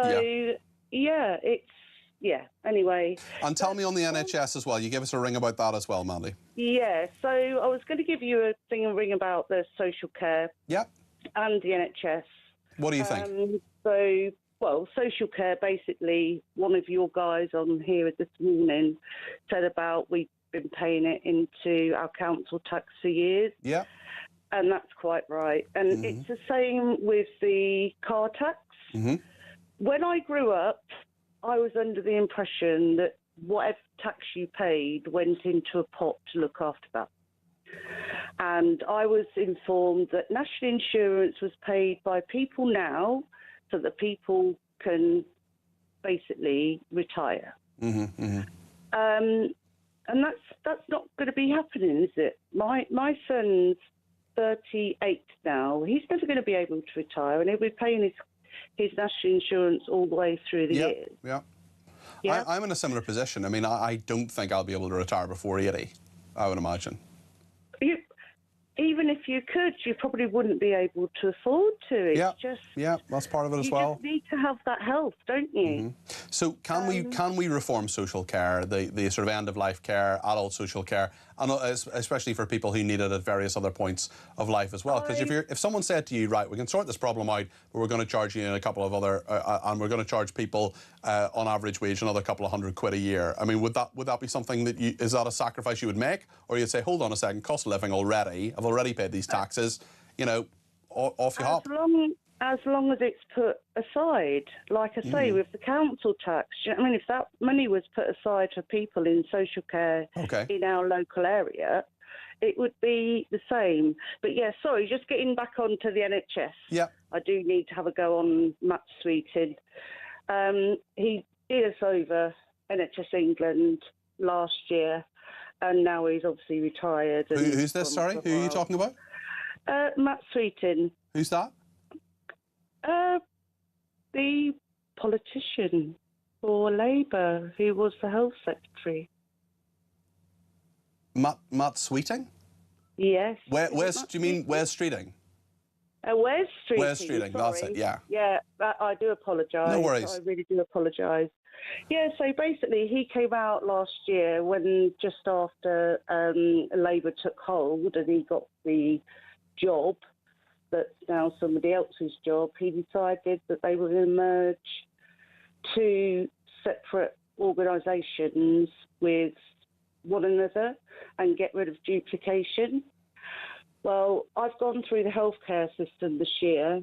My job's in jeopardy, by the way, but I've gone through the healthcare system this year and I've been in healthcare for about 30 odd years now. Okay. The doctors can't talk to each other, or the hospitals can't see the results from a hospital up the road. So if there's duplication, I've probably had about 100 tests that I didn't need. Do you know what I mean? And they're not looking at the actual issue. And they're not seeing the full thing as well. They're not seeing the full picture. Manny, I'm so sorry you've gone through all that, and I wish you well for your health and for dealing with the NHS. Grace is in Ealing and has some thoughts on Nigel Farage and Zack Polanski. Grace, if in West London, Ealing in West London, you're very welcome to the programme. What would you like to say? I really think that what we need is politicians to set a good example by showing, firstly, that we shouldn't just hate our enemies as much as possible, and also that we should be repentant when we make mistakes, even if they weren't deliberate. I think that it's really concerning that we're seeing such an uptick of hatred and vitriol. And what should happen in this particular case, Grace? Because the Metropolitan Police say there's nothing to see here. This isn't a criminal matter. Should it have been referred in the first place? Should there be an investigation, a caution, criminal charges? What do you think? My hesitation on that is that the police are so overstretched. I can't help but feel like it might be better for that time to be spent trying to catch some of the burglars and rapists who haven't yet been caught. But I do think that Zack Polanski should possibly resign, frankly, because if you're going to lead a party, you need to, at the very least, have more sensible judgment, as well as the fact that I'm really worried about how the party has seemed to move away from caring about the planet, which I'm really concerned about. And I really love the fact, I know that lots of listeners will disagree with this, but I love the fact that they had said that they wanted to support international aid programs to help the poorest people, but they don't talk about that. They only talk about people in one particular place in our world. You're absolutely right. And there are actual genocides going on in other places. Grace, thank you for your thoughts on that. We're actually going to speak to the former deputy leader of the Green Party in just a second. Let me just bring you an update on the blazes spreading across the country. East Anglia is hit. A significant fire has broken out at a National Trust site by the coast in Suffolk. 14 fire engines currently in attendance, but hot and windy conditions creating significant challenges for crews and contributing to the fire spread. Members of the public advise to avoid the area and keep roads clear for emergency vehicles. Spokesman for Suffolk Fire and Rescue also urging residents affected by smoke to keep windows and doors closed where possible. This is after the news I brought you about 15-20 minutes ago about a huge grass fire breaking out in East London amid exceptionally high wildfire threat. That is around Romford in Essex. There's an awful lot going on here. There's a lot. There's another fire that we think we can see, and we're trying to get information on that we can see out the window here at talkTV. So there's a lot to discuss on that too, especially as these wildfires have been so incredibly destructive in many parts of Spain, France and other parts of continental Europe as well. On Zack Polanski, lots of people have been in touch. Sue says it was clearly incitement. If it was a mistake, which I doubt, he should apologise, but the fact he will not proves that he endorses this post on Instagram. Debbie says, pompous Burnham in the care home, call me Andy. I was a candidate a few weeks ago and now I'm PM. That bloke soon showed him not to be that important, saying they change every year. It's great seeing these self-proclaimed elites getting brought back down to earth. And Phil has been in touch too and says, Andy Burnham talking to that old guy saying he was Prime Minister, and the old guy should have said was, well, I didn't vote for you. Thanks for that. Lots on Polanski as well. And social care, another texter says, migrants bringing all their elderly dependents with them surely adds to the social care problem. Maybe that needs to be looked at as well. And Dawn in Chelmsford says, social care reflects our unfair society. My mother is in a nursing home and pays a massive monthly charge. People with no assets get free care. Half our population is subsidised by the other half. Dawn, I think that is a very fair point.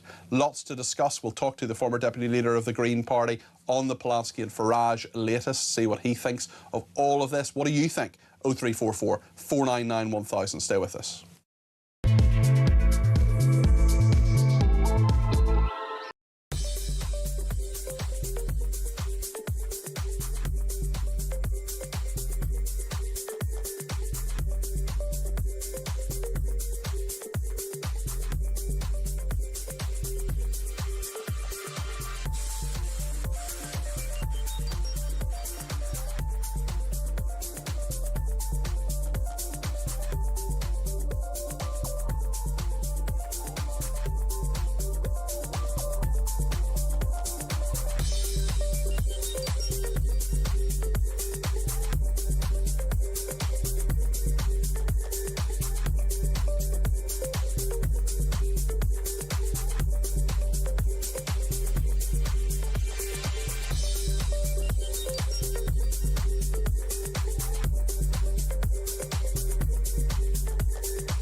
Across the UK, on DAB+, on YouTube, on your mobile, and on your side. This is Talk. Penny in Essex has been in touch and says that pathetic excuse for a human being, Zack Polanski, will now have some lunatic looking at that picture and getting evil ideas. It just beggars belief. Andrea in Cornwall. Good evening, Peter. Good evening, Andrea. Surely Zack Polanski has it the wrong way around. If I bump into someone in a supermarket by accident, I would immediately apologise. However, in the very unlikely reason I did it on purpose, I wouldn't apologise. So by him not apologising, that says to me that he meant to repost it. A great show, says Andrea. And lots to discuss on Burnham as well. We'll get into all of that as well. Another very good point here. Why is Polanski getting away with this? The same as Joe Brand for wishing that milkshake was acid on Nigel Farage, and Bob Villan, that was Pascal Robinson Foster, with his death to the IDF. The police we have are woke, weak and spineless. I'm ashamed to say I'm English. Well, Zack Polanski was asked about it, about whether he would actually apologise to Nigel Farage, this post that was shared on Instagram. This was on Newsnight last night. Victoria Derbyshire is the presenter. The eye roll and the hesitation at the end of this clip. If you're watching, you'll see it. If you're listening, you'll hear it. Not hear the eye roll, but you know what I mean. Let's play it. That you accept as a leader of a political party responsibility for what you share on social media. And you have also said this was a mistake. Yes. And that you didn't read it properly. Do you want to take this opportunity to apologise to Nigel Farage? Well, if I'd done it deliberately, I'd be apologising. But because this was a mistake, I think the important thing is that I point out it's a mistake, that I also make sure that I condemn political violence. And also, crucially, I make a commitment to be better on my social media. OK. Do you want to apologise then or not? No. The reason for that is because Nigel Farage, when I posted this, or when the person posted it, it got less than 1,000 likes. Nigel Farage then took it, cropped it, so it made it look like I posted it, which I think was fundamentally dishonest. It's now had 3.2 million views. So actually, this whole conversation has been seen more because Nigel Farage, Lee Youssef, and I think Richard Tice posted it. So I'm accepting my responsibility in that I shouldn't have accepted that collaboration. I'm accepting that we all need to condemn political violence. But I also think the reporting to the police, the ramping up of the language to say this is incitement to murder me, feels like that's also putting me in a dangerous spot. OK, there's a number of things to unpack there. Well, the former deputy leader of the Green Party is Shearer Ali. Oh, I didn't mean to get that wrong, but I'm not going to apologise because that was an inadvertent mistake. His name is actually Shearer Ali, and I do apologise, but that was to illustrate the point. He's the former deputy leader of the Green Party, joins us in the studio right now. Shearer, what do you make of this? Well, I'm absolutely appalled. Zack Polanski is dragging the Green Party through the gutter. His judgment was already wanting in sharing it, and I'm prepared to accept his explanation that it was an inadvertent mistake. But his judgment is shown to be even more wanting in the excuses he's making for refusing repeatedly, and you've just heard, to apologise. Excuse number one was apparently that he needs to hear Farage apologised first, which is like reversing victim and offender, which is preposterous.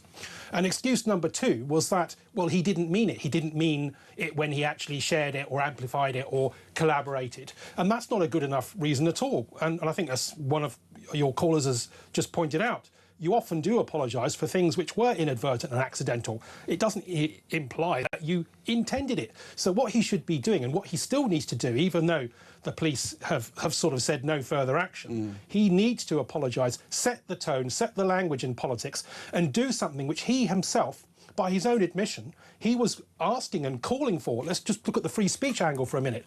He's doubly hypocritical because he's making out that somebody like Graham Linehan, who was arrested for tweets, and that was an action which he endorsed, despite the fact that he was subsequently exonerated and, you know, the police apologised. Compensation. Absolutely. Yes. Polanski should be, if anything, in all consistency, referring himself to the police for what he did. What do you make of the police, of the Metropolitan Police, and what they've said here? Right, so they are faced with sort of rock and hard place territory because they've established a precedent, albeit that they've apologised for it and given a handout. They've also shown very poor judgment. You know, different police forces, parts of the police force across the land, you know, are showing extremely poor judgment. I happen to believe that they've probably judged it right on this occasion in terms of what's happened, but that doesn't mean that Polanski shouldn't be subjected, as he is being, to, you know, public vilification for what he's done. Should it have been referred by Reform UK in the first place to the police, or was that a waste of everyone's time? No, yes, it should have, and they shouldn't have had to. And as I say, Polanski should have referred himself. They had every right to do that. This is not a minor infraction. This is a leader of a political party who is constantly parading his own ethics, who has done something unconscionable, actually, even if he didn't want to have done that. It was a serious, severe lack of judgment. It wouldn't have cost him much. It would have done him a lot of good if he wanted to genuinely draw a line under it, to have apologised. I would, if it had been, I'd been mortified if I'd done anything quite so, you know, damnatory. But I would have made a private apology. Subsequently, I would have maybe published it with Nigel's permission. But the fact is that Polanski, unfortunately, has got form on this, and you have to ask, with the double standards that he betrays around who he chooses to want to say that needs to actually haul over the coals for their inadvertent decisions, it's no accident, it seems to me, that he has been constantly smearing Farage and everybody who votes for them, and they are a sizable, legitimate constituency of the electorate. So what's really happening here is that he calls Farage consistently, and you'll find many posts and evidence of this, calls him far right adjacent, fascist. So this is the kind of language that Polanski uses to demonise and, you know, to demonise not just Farage, but all those who vote for him. His supporters as well, which include a lot of people who watch and listen to this station. More broadly, what does this say about, you've talked about Zack Polanski's judgment, what does this say about him as a political figure? Because the bounce that he had and the huge poll numbers, they seem to be trickling away a little bit. Has the shine gone off Zack Polanski, do you think? Yes, potentially. I mean, he's obviously done very well through use of social media in propelling the party and galvanising membership and support. But what he's done also, I would say, he's betrayed some fundamental values and core values of Green Party politics. He's not talking about the environment. This is a hard sell to talk about net zero. At this time particularly, it's quite urgent. But that won't necessarily pile in and rake in the votes to the extent that he's been able to by appealing potentially controversially to block Muslim vote through talking about Gaza. You know, so that's populist, but not in the right way. So I do think that his branding of the Green Party leaves us particularly vulnerable with Burnham now in office, who is occupying left politics in a far better way than Sir Keir was able to. He's now made us vulnerable to being, you know, usurped by Burnham, and so he's left us without a political position. Although an interesting development in the last couple of minutes, there's some breaking news on the Press Association. I'd love to hear your view on this. The Prime Minister, Andy Burnham, has told Donald Trump that he would open up the North Sea for oil drilling. That's according to Donald Trump now, the US President has said in a White House briefing. So does that change things slightly? Is that an opportunity for Polanski, if this is true, and if the Prime Minister has said the North Sea will be opened up for oil drilling? I think that's the right decision. You may or may not, but does it present a political opportunity for Zack Polanski? Look, I've said that environmental causes, the climate emergency and the policies that we adopt towards it is a hard sell, and it is. So my position would be that, and I think, generally speaking, the Green Party is not in favour of reopening those wells, and for good reason, because we had to reduce fossil fuel use in the long term and the short term. But I also recognise that if we're not actually building sustainable jobs, for people who need them, and we're not actually building energy security, there is an argument there which needs to be we need to persuade the electorate and persuade the public. And in the absence of that argument, I do think, obviously, there is a case for making a short-term decision of that sort. But at the end of the day, politics is about arguing and persuading people who disagree with you electorally. And another serious deficit in the Green Party at the moment is the ability to persuade people and move people, the electorate, who disagree with you. And that's what we're seriously lacking at the moment. You can't just be in a totalitarian, authoritarian fashion saying, this is what we're going to do if we get into power, even if we don't have the licence to do so. So what we need to be doing is the hard graft of persuading people on the ground with all the bread and butter issues that they're facing with, that this is what we need to do. We realise it's going to be hard for you, and we're going to compensate by doing something else. So unless that whole package is in place, yes, sometimes we will have to make these hard decisions. Does that feed into social care as well? Does that feed into this discussion that the Prime Minister is having with the Conservatives? We spoke to the Shadow Health Secretary, Stuart Andrew, a little bit earlier on in the programme. We know that the Lib Dems are involved with this as well through their leader, Sir Ed Davey. Yes.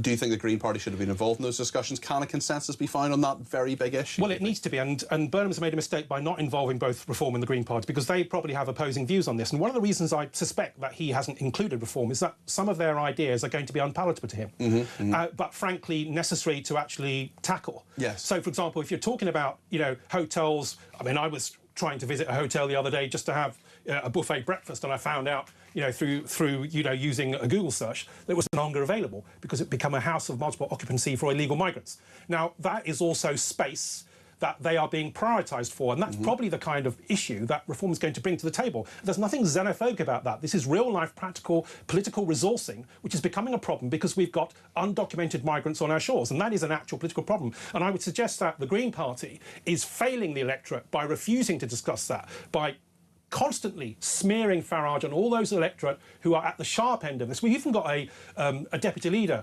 who was up in arms about the fact that we were Rachel Millard, that we were going to have illegal migrants in her backyard, in Crowborough, using a military camp. Yes, certainly. Shara, always good to talk to you. Appreciate you joining us in the studio. That's Shara Ali there, who's the former deputy leader of the Green Party. What do you make of what he said? 0344 499 1000. Lots on Polanski. Hugh has been in touch and says, so the Met not going to pursue the case against Polanski as raised by Farage, whilst it smacks of two-tier policing once again. I actually think it's the right decision, says Hugh. That said, Polanski is surely in the breach of the Code of Conduct as it applies to the London Assembly members and should be brought to account accordingly. His failure not to apologise when he clearly admits it was a mistake is unacceptable. And Hugh, we actually did talk about that last night. Alex Wilson, who's one of the members of the London Assembly, he's bringing a motion of censure against Polanski, so it'll be very interesting to see what happens there. And lots to discuss in all of this. Thanks to everybody who's been in touch, including Penny, who says, I wonder how long we're going to have to put up with Burnham lording it all over us and giving us nothing that we want and ripping us off. He wants to make us totally dependent on the state that can control us from birth to death. Nappies and politicians should be changed regularly and for the same reason, says Penny. There we go. Thanks for all those messages. Keep them coming in. 0344 499 1000 is the number to call, and we will take more calls as the show continues. We're going to talk in just a second about something else, though, so stay with us.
across the UK, on DAB+, on YouTube, on your mobile, and on your side. This is Talk. Just to repeat that breaking news from a little bit earlier, it's been a very busy evening for breaking news, and the Prime Minister Andy Burnham has told Donald Trump that he would open up the North Sea for oil drilling. That's according to Trump, the US President has said in a White House briefing. We will talk about that a little bit later on. We're going to go through all the big political stories of the day, including a bit more on social care. If you have views on that, please let us know. 0344 499 1000. Thank you to Elisa in Chelmsford, who sent me pictures actually of fires in Little Waltham, not far from Chelmsford where she lives. Tires apparently, Essex Fire Service apparently attending several fires. So fires are a big issue. We're going to talk about that a little bit later on in the programme. I've told you about East Anglia as well, a National Trust site by the coast in Suffolk, and a huge grass fire in East London as well. It's very hot, and when the ground gets very hot, we know that a fire can happen very quickly. And thank you to Nad in Tel Aviv, who has reminded me, I did know this earlier today, but put it back in my mind, and I really appreciate it, that it is the second anniversary of that dreadful day in Southport where B.B. King, Elsie Stancombe and Alice De Silva Aguiar were murdered by Axel Rudakubana. Many people still dealing with the mental and physical scars of that. We know that Axel Rudakubana has moved to Broadmoor. We've talked about that, and when there's more on that, when we see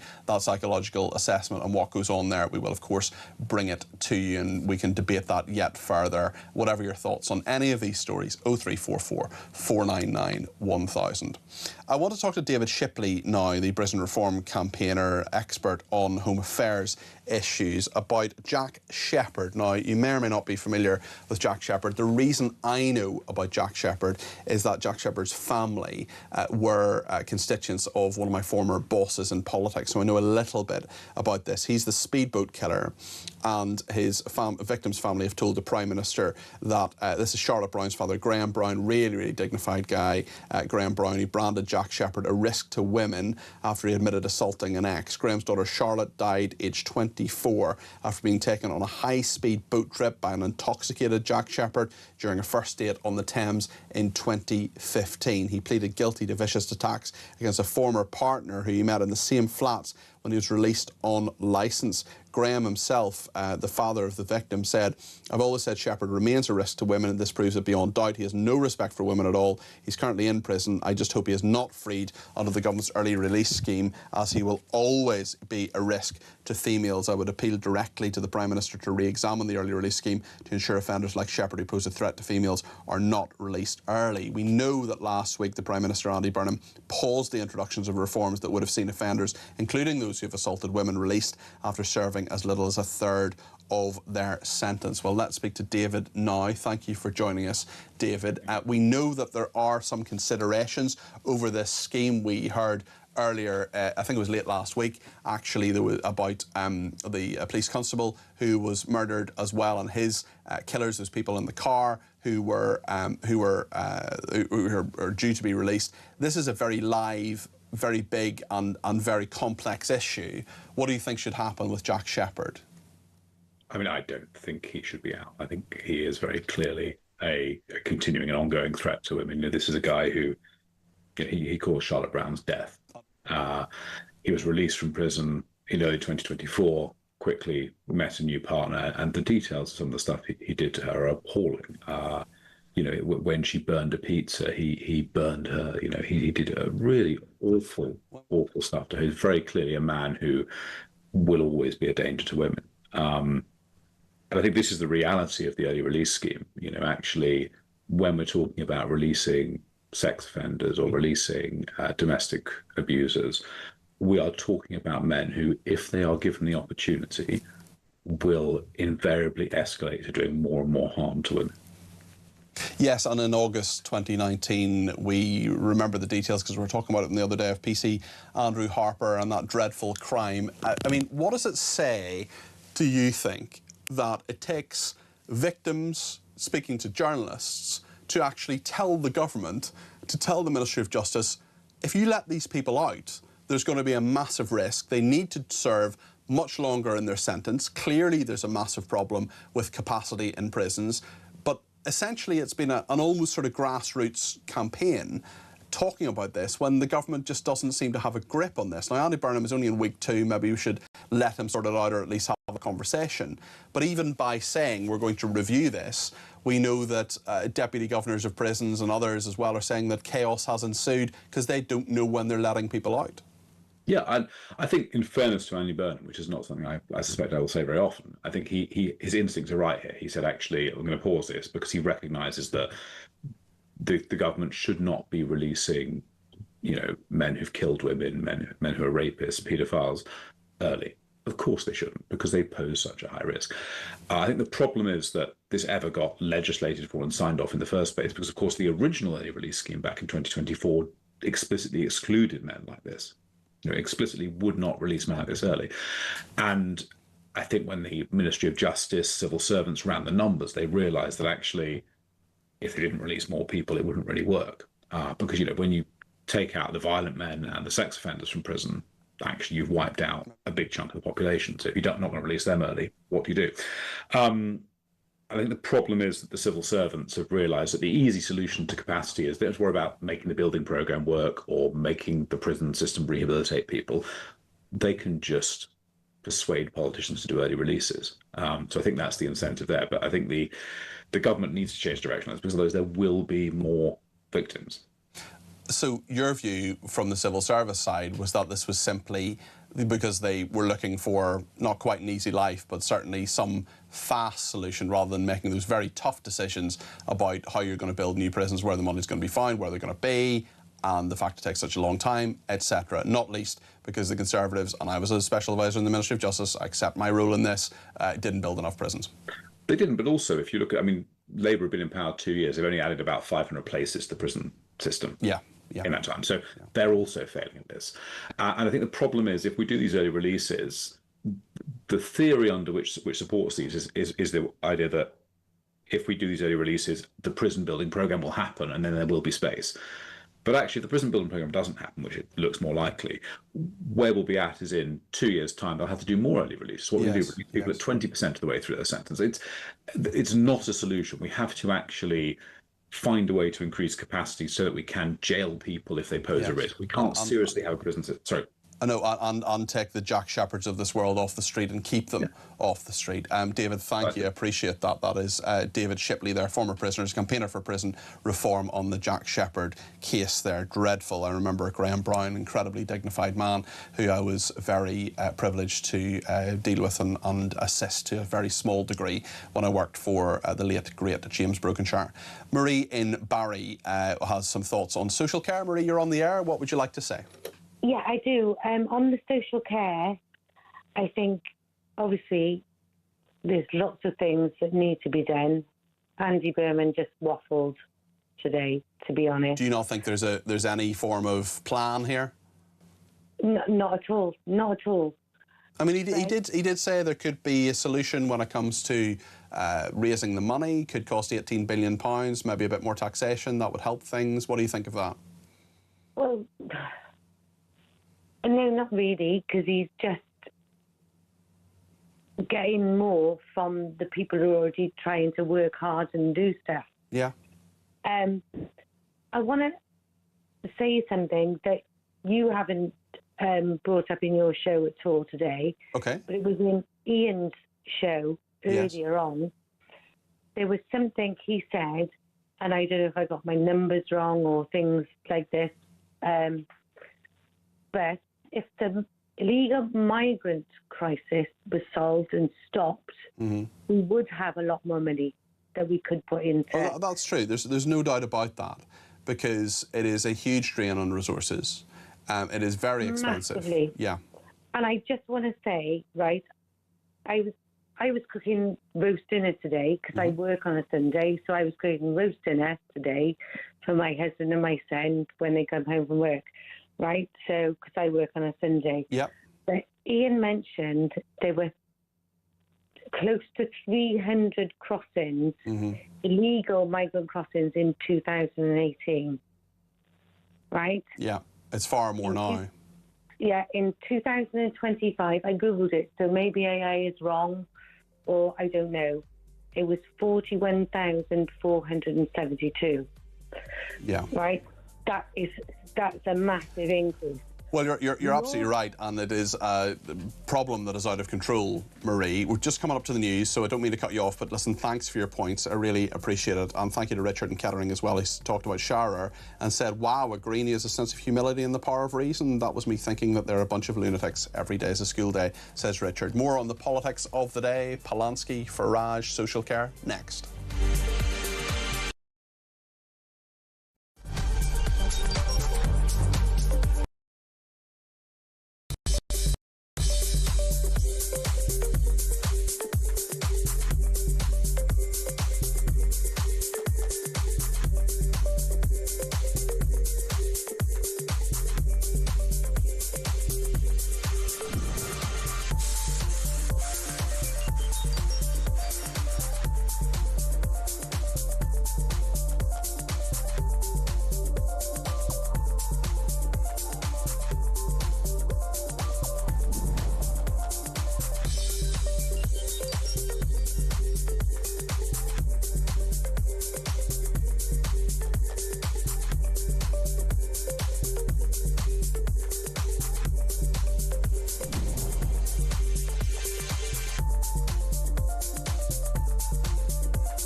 Across the UK, on DAB+, on YouTube, on your mobile, and on your side.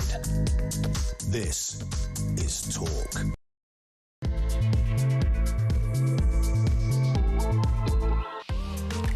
It's just gone 9 o'clock. This is Talk. I'm Peter Cardwell. Thank you for your company on the Evening Exchange this Wednesday evening. There's a lot of politics around today, and there's been a breaking story that has happened during our programme, and that is that the Metropolitan Police say they are taking no further action against the leader of the Green Party, Zack Polanski. That is after he shared an image on social media, on Instagram, of a man wearing a t-shirt talking about Nigel Farage being guillotined. We'll talk about that with our political expert John Rentoul in just a second. FIFA is a massive story today. We haven't actually covered it in the show so far, but we will be talking about it a little bit later on with the FIFA story and the commercialisation. And I'll be asking the question, not as you know that I'm any great person who knows anything about football, but isn't football all just really commercialised anyway? Does this really matter? There are lots of people who say it does, so don't worry, they will have their say. We'll talk about that a little bit later on. We're also talking about social care and Burnham and what he's saying. Also, Trump says that Burnham has told him he would open up the North Sea for oil drilling. Loads to discuss. Tell me what you think about all of this. 0344 499 1000. To say nothing of the wildfires and the blazes spreading at various points of the country. So we'll speak about that very soon too. As I say, 0344 499 1000 is the number to call. Get your voice on the air. Let me know your thoughts. You can text me 87222 with the word talk in your text. You can tweet me at talkTV. follow me at Peter Cardwell on Twitter. If you follow me on Instagram, it is at CardwellPeter, confusingly. You can also send me a WhatsApp message here in the studio using the main number. You can send me a text message, or you can send me a WhatsApp voice message, or give me a ring, all on the main number 0344 499 1000. So much to discuss in the next hour on the Evening Exchange. Stay with us here on Talk.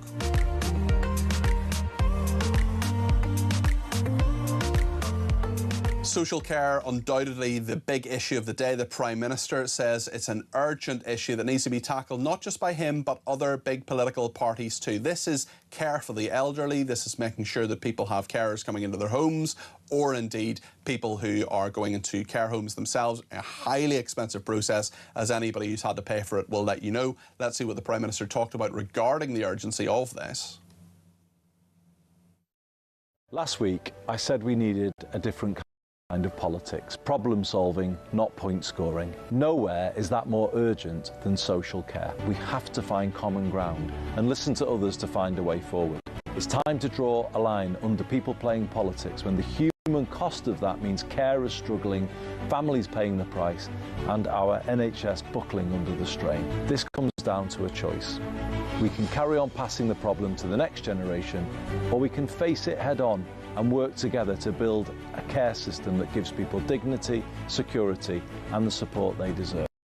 That's the Prime Minister speaking earlier today. He talked about this, he gave a speech, and he spoke at an event as well, talking about potential tax rises. I'd love to know what you think about that too. This is what the Prime Minister said. Before we talk about tax rises, you first have to look the public in the eye and say, are we doing everything we can do from within what we've got? And I don't think we can say that, because we've taken a different approach to funding local government than we have to the NHS. But the effect of that has been just to pile pressure on the NHS, and we haven't got the incentives right between the two. Andy Burnham there talking about that, and Sarah has been in touch with a voice note on social care. You can send these through 0344 499 1000, same way you send a voice note to anybody else. This is what Sarah has to say. I do believe that social care should be completely overhauled. However, I don't want to pay any more tax for it until they can show that they're spending wisely the money that I already pay. Will I get a rebate on the council tax that I pay because I currently pay for social care? My nan paid for her own social care, plus she paid the social care in her council tax. She would never get that back. And she only used care probably in the last 4 or 3 years of her life, maybe. But then you could have people that might have 30 years of care. So I don't see how this is going to work, and I don't want to pay extra tax for it. I just think there are lots of other ways that we need to be saving money first and overhauling everything. I mean, the NHS is a disgrace, but there we go.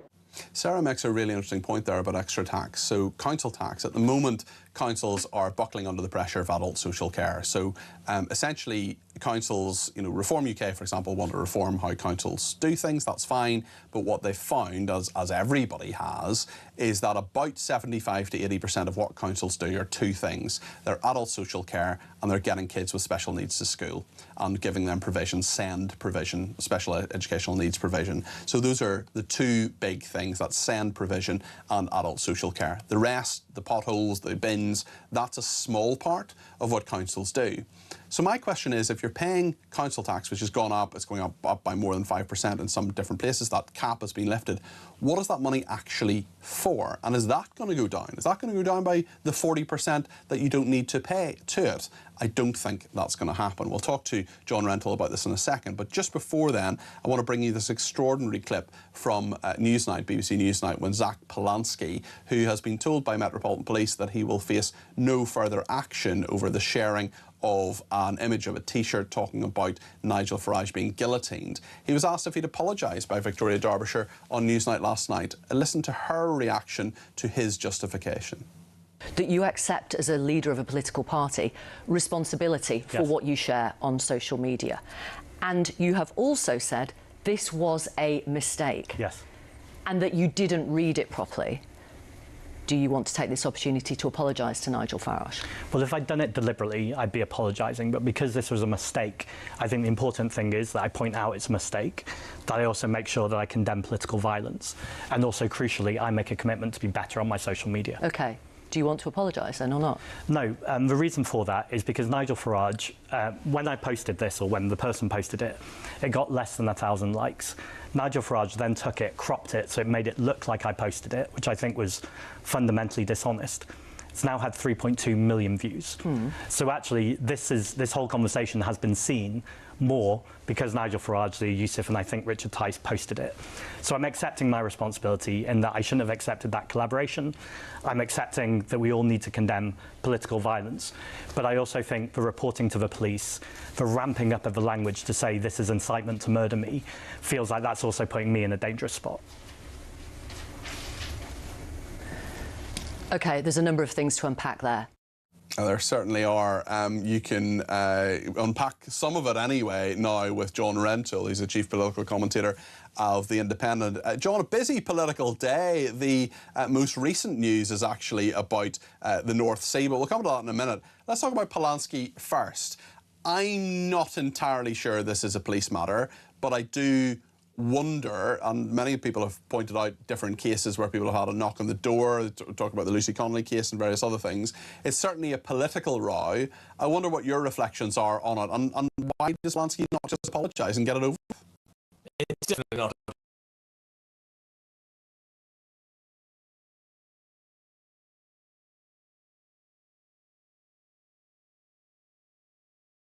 Ordered it in the first place? No, I mean, obviously not, because, I mean, Nigel Farage is the one who thinks that the police knocking on people's doors is an infringement of free speech. So, but if they're doing that anyway, John... he's operating a double standard, isn't he? Is he operating a double standard? Because if he says, I don't like this policy, but it is the policy, therefore I'm going to report this incident because I'm in the expectation that they knock Zack Polanski's door and say, you know, don't do this, surely that's reasonable. Well, fortunately, it's turned out that that's not the policy, so he ought to be... and then he's talking about two-tier policing. He ought to be satisfied. He's not. He's not. He's talking about two-tier policing. In a shock move, Nigel Farage is not satisfied by this.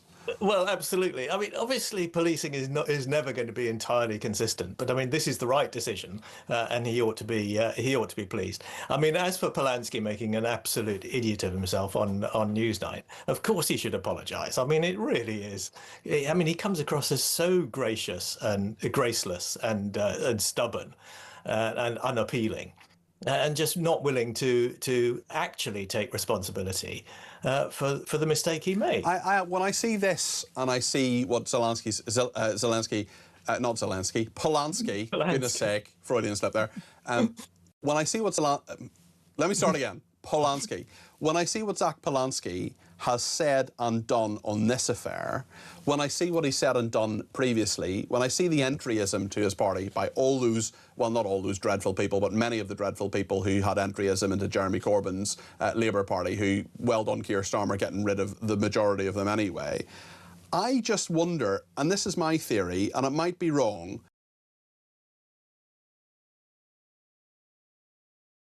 I don't think we should speculate about that. I mean, I just think he's wrong, and his judgment is mistaken, and he's foolish, and he should have apologised. I think his problem actually is not intelligence as such. I think his problem is moral absolutism, and I think that is a problem that infected the Labour Party when Jeremy Corbyn was leader. It infected Jeremy Corbyn himself. If you believe that you and you alone and your sect have the access to the truth, then you are going to make mistakes like Zack Polanski. You're going to like things on social media that other people point out are actually very unpleasant, and you're going to condemn the police for arresting a knife man in Golders Green, and using necessary force to do so when he was trying to attack Jewish people. And I think that is the sort of problem that kind of moral absolutism leads you into. Let's talk about a couple of other political stories of the day, particularly Andy Burnham, who has, I mean, we're told he has told Donald Trump he would open up the North Sea for oil drilling, according to the US president in a White House briefing, which I think is the bit of the sentence that perhaps does the most work. It's so refreshing to get a readout from the American side of these phone calls, because the British the British readout, I haven't looked at my emails yet, but I mean, the civil service readout will be something like... They're always so anodyne, aren't they? Yes, it'll be something like the two leaders discuss the problems of Ukraine and Iran, and also mentioned the North Sea, and hope to see each other again. Yes, they agreed to keep in close contact. Sadly, I've just been checking my emails and they haven't come through. The Downing Street readout hasn't come through, so perhaps they're reacting to that already. I mean, first of all, do you think he will open up the North Sea? Secondly, should he open up the North Sea? And thirdly, how much has this got to do with their relations with the Americans and with Trump and repairing the special relationship? No, I don't think it's got anything to do with Donald Trump. I think it's the sensible thing to do, is to extract oil and gas from the British sector of the North Sea. Rather than impose a moratorium. I mean this is nothing to do with climate change or net zero, because Ed Miliband, the former energy secretary, accepted that we would be using oil and gas well into the middle of the century. I mean, even 2050, when we're supposed to be at net zero, we would still be using oil and gas. And so it obviously makes sense to use oil and gas from the British sector, employing British workers, and with companies paying British taxes. I mean, it's extraordinary that we got into a position where we were doing anything else, frankly. Can Andy Burnham solve the issue of social care? I'm afraid I'm very sceptical, but I do admire his openness and the way he's dealing with the subject. I mean, I think there is very much an element of him trying to refight a battle he fought 16 years ago when he was health secretary, and he got crushed by the Tory propaganda machine, calling his plans a death tax. Yes, that slightly came back to haunt them in 2017. I remember it because I was there. I was fighting that election, and the first thing said, there was election, didn't know much about politics, and that's fine, it's okay. And she said, the dementia tax people, and I sort of had to say, yeah, I'm sorry, we are actually, yeah. Yeah, I mean that's an old battle that Andy Burnham still feels sore about and wants to refight, and in a new form, and try to get some cross-party consensus. But I do feel that he's slightly over-egging it, because he's suggesting that it's extremely urgent and that the dithering of decades is going to end now. And then in the next sentence he says we're going to have a consultation, and Louise Casey is going to report next year. Yes, Louise Casey, the only person who can actually achieve anything in government. I wonder, just on social care, am I too cynical? And it's fine to say yes, John, I won't be offended. Am I too cynical by saying that maybe Andy Burnham is slightly saying, this is a really tough, intractable issue. I'll get it out of the way now so no one can say I haven't tried. Yeah, let's blame the big bad Tories who say no tax rises, no more borrowing, and other parties who will resist this. And I'll say, well, look, I tried my best. I held out the hand of friendship to Kemi Badenoch. She pushed me back. It's her fault. Well, I think you're being maybe 10% too cynical, in that I think there is also a genuine attempt to deal with the issue by saying to the voters, to the British public, this is a very difficult issue, and it's going to cost. It's probably going to cost you if we do what you think you want. And then people might decide that that's not what they want, actually. I mean, like the voice note you just had from the lady who didn't want to pay more taxes. Sarah, yeah. Yeah, I mean, if people don't want to pay more taxes, then solving social care is going to be a different sort of problem from if there are new taxes available. And I think he's trying partly. I mean, he's certainly partly doing the cynical thing that you're suggesting, but I think he is also trying to take the British public with him and explain what a difficult issue this is. John, thank you as always. John Rentoul there, who is Chief Political Commentator at The Independent. Thanks also to Rick in West Yorkshire, who says Lucy Connolly got over 30 months in prison for saying much less about nothing specific than Zack Polanski did about Nigel Farage. Lucy said she didn't care if, not go and do it. Polanski is talking about a specific horrific death for a specific person, Nigel Farage. He, Polanski, should get double what Lucy Connolly got, or Lucy should get massive compensation and payout for wrongful imprisonment. Tell me where I am going wrong here, because, to be honest, I'm struggling. Cheers. Rick, I totally understand the sentiment. I totally get it. It's different for a couple of reasons. One is that Zack Polanski shared something that was created by somebody else. He wasn't wearing the T-shirt himself. That person may get a knock at the door from Avon on Somerset Police, but given how useless Avon and Somerset Police were with Pascal Robinson Foster, I have zero confidence in them doing the right thing with this. When it comes to Lucy Connolly, she did it herself. She pled guilty. She says she shouldn't have. She was badly advised. And said that the book was thrown at her when it shouldn't have been. I can totally see there are parallels here, but it's not quite the same. And I just want to clarify that. But Rick, thank you for your message. And I think you raised some good points, and the sentiment is right. Sarah in Croydon says, I would be seriously concerned if Zack Polanski were to resign. Would the deputy become leader? That is a frightening thought. Yeah, I mean, Mothan Ali is someone who I have absolutely no faith in whatsoever. I interviewed him once, and I tried to tackle him on what I believe to be his horrendous anti-Semitism, and that was something he just didn't engage with at all. There are so many things that Mothan Ali, I think, needs to be properly scrutinised on. He is, I think, in my strongly held personal view, a sinister character who is someone we should really worry about. And Zack Polanski, I think, is a useful idiot to a lot of these people, to people who are Islamists, to people who want to destroy our Western way of life, who want to use the Green Party as a mechanism to do that. I voted Green back in the day, a long time ago when I was at university. There was a local guy, good guy, cared about the environment, cared about housing, cared about recycling, wanted to do the right thing for the area that I lived in at that time in a council election. I voted Green because that guy was good. And those people, and people like Shara Ali, I disagree with now. My political views have changed over the years. I'm politically homeless, as I often say. But, you know, Shara Ali's a good man. I would be very happy to have him represent me on a council, as an MP or whatever. Similarly, this guy that was living in the city of Oxford at the time, and the local councillor candidate would be very good as well. Now I'd never vote Green. I cannot endorse their Islamism. I cannot endorse what I believe to be anti-Semitism at many levels of that party. And Zack Polanski is I think he's just a bit of an idiot, sadly. And I do think, you know, he's very popular, but he's not going to be a good leader, and I want him nowhere near government. My real concern anyway is that there will be a left-wing coalition after the next election. I think, you know, Labour in power, propped up by goodness knows, SNP, break up with the United Kingdom, or perhaps the Green Party in there somewhere, Lib Dems. It'll be an interesting one. It's been a real roller coaster, a massively bumpy ride politically over the last few years. I think that's only going to continue until the next election, which I believe will be in 3 years' time. Lots of people don't.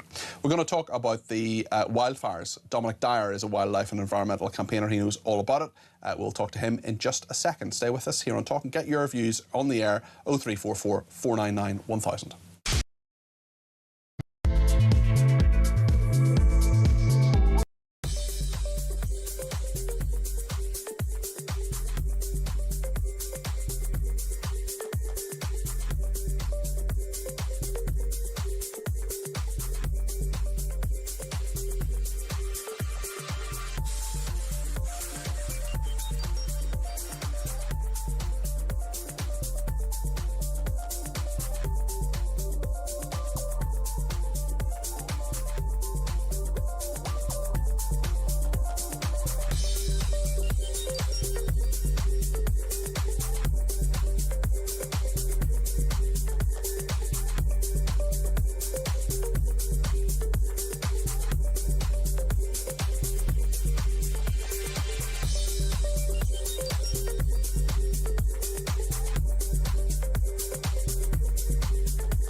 across the UK. On DAB+, on YouTube, on your mobile, and on your side. This is Talk. Well, thank you everybody who has been in touch. Lots of people on Twitter sending in messages, and I appreciate them. Les says, so when we in the UK get to that net zero finish line, will it be life-changing, or will it be like giving up abstinence after a dry January? I think it's a total farce. All we have done is close down our industry and shipped our requirements off to countries who use fossil fuels in industry, so it's a false horizon. Mark says, I talked today with a lady whose husband is in care. I saw the pictures. It's a lovely place. It cost £1,500 a week. Graham says, thank you for a great show as always. Regarding Andy Burnham and social care, does social care include the money that goes to pay for illegal migrants? I'm a little confused about it. It doesn't involve migrants specifically. That would be general taxation, but certainly the money for social care, I mean, if you have elderly migrants, well, yeah, they're going to need social care too, and they would be given NHS care. And whether you're illegal or legal in this country, your status, you're entitled to NHS care, although people who are legal migrants often have to pay money. I know of a friend who's American, and she has paid for years. She's lived in this country for about 15, 20 years. She's now become a British citizen and doesn't have to pay it anymore. Jeff has been in touch and says, all these fires now in the UK, is your discussion on them going to consider whether climate change is a contributant in joining the show? Jeff, we're going to do that right now. Let me just bring you up to date on what has been happening, because a significant fire has broken out at a National Trust site by the coast in Suffolk. The blaze is currently tearing through Dunwich Heath near the Coast Guard cottages and is spreading southwest towards St James's Church, smoke visible as far as Leiston.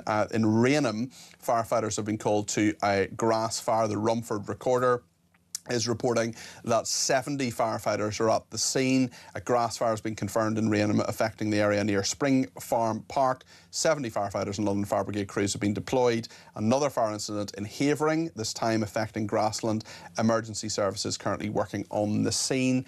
Suffolk Fire and Rescue are looking into that, or tackling that fire at the National Trust site in Suffolk. A huge grass fire in East London amid the exceptionally high wildfire threat. London Fire Brigade telling people to stay away from the area as the fire rages in Romford. 60 firefighters working there. And indeed, I was sent something earlier on, actually, by one of our regular contributors, that is Elisa in Chelmsford, talking about fires she could see from her area. She sent me some pictures, and this is in Little Waltham, not far from Chelmsford, but Tyres, apparently, Essex Fire Services attending several fires. This is a really serious situation. We've seen the dire effects of what has been happening in southern continental Europe as well. Dominic Dyer is with me now. He is a wildlife and environmental campaigner. Dominic, good to talk to you. What do you make of what's going on here?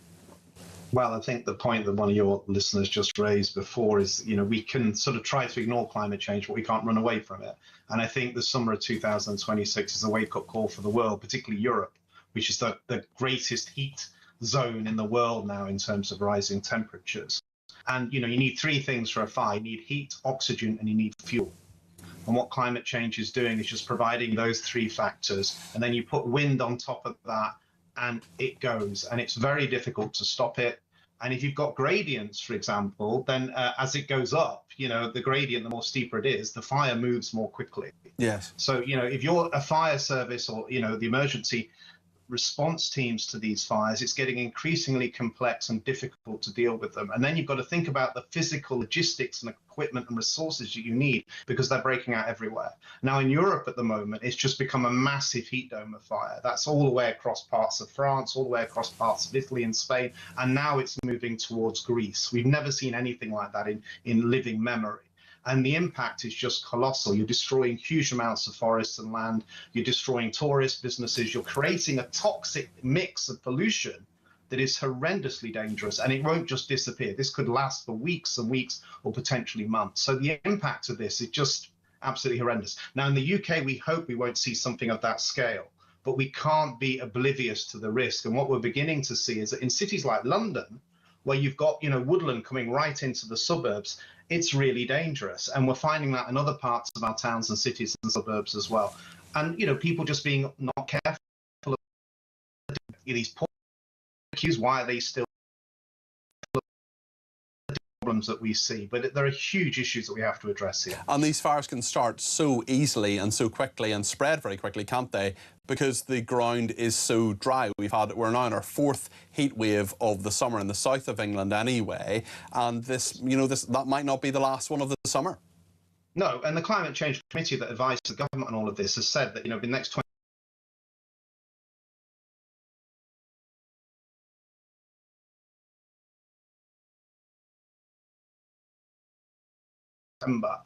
I think we've got to get used to this. This is the new reality we're living in.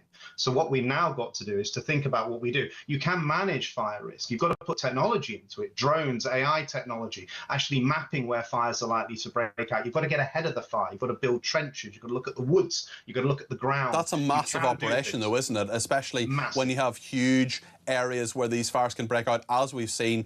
Not so much here. Obviously, it's very serious for the people affected. I'm not minimising it for a second, but it is factually not as serious as what's going on in continental Europe, where President Macron is involved there, trying to deal with absolutely huge fires there as well. Yeah, and you need aeroplanes, you need helicopters, you need military personnel, you need heavy equipment, you need access to water.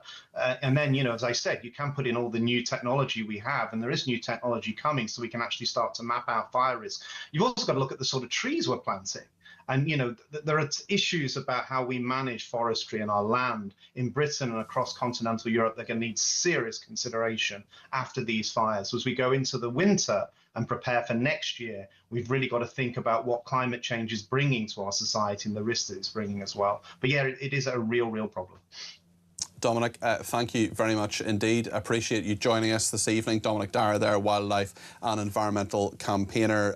Elise has been back in touch from Chelmsford and says, I think it's time we all do a rain dance. Certainly a bit of rain would be very helpful for our gardens and for everything else, of course, as well. Thank you to Mark, who says, a week is a long time in politics. Much has changed. The right now has only one card up its sleeve. Immigration is the key issue, and it is probably the one Labour can't address to the satisfaction of voters. But if Labour does stop the boats and reduce all immigration to a trickle, the right vote will collapse. Reform will disintegrate. Gary says, mind your language, Peter. Describing Zack Polanski as a useful idiot is an absolute insult to useful idiots. At least they're useful.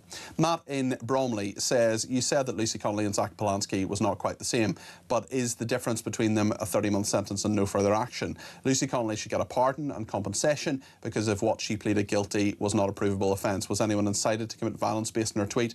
Whereas we have seen with Anne Widdecombe that people with leftist ideologies do commit violence. Well, of course, that's an active case, and the suspect in that is innocent until proven guilty, so we'll just be careful what we say about that. Absolutely no attempt to prejudice the trial in the slightest. Matt in Bromley, thank you for your message. Another Matt from Derbyshire says, Zack posed a picture about a guillotine and Nigel. The same Zack in April 2026. Question if right-wingers have a place in society. Given recent events, is this a dog whistle or just an air horn, says Matthew. We're going to talk about Gianni Infantino in just a second and the commercialisation of football. Isn't it quite commercialised already? But nonetheless, is the World Cup for sale? FIFA's plans are out there, and acolytes of the Trumps may well be beneficiaries of it. We'll talk about this with an expert on the footballing world.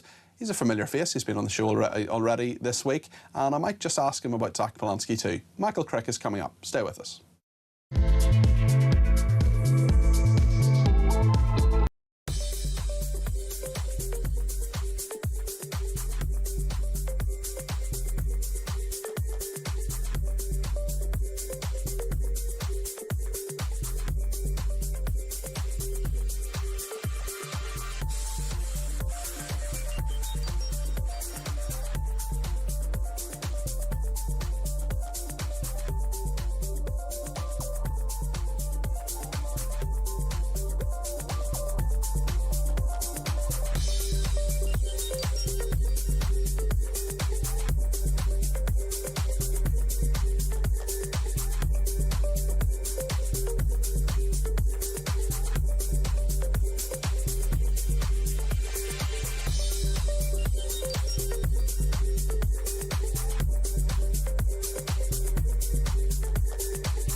Across the UK, on on DAB+, on YouTube, on your mobile, and on your side.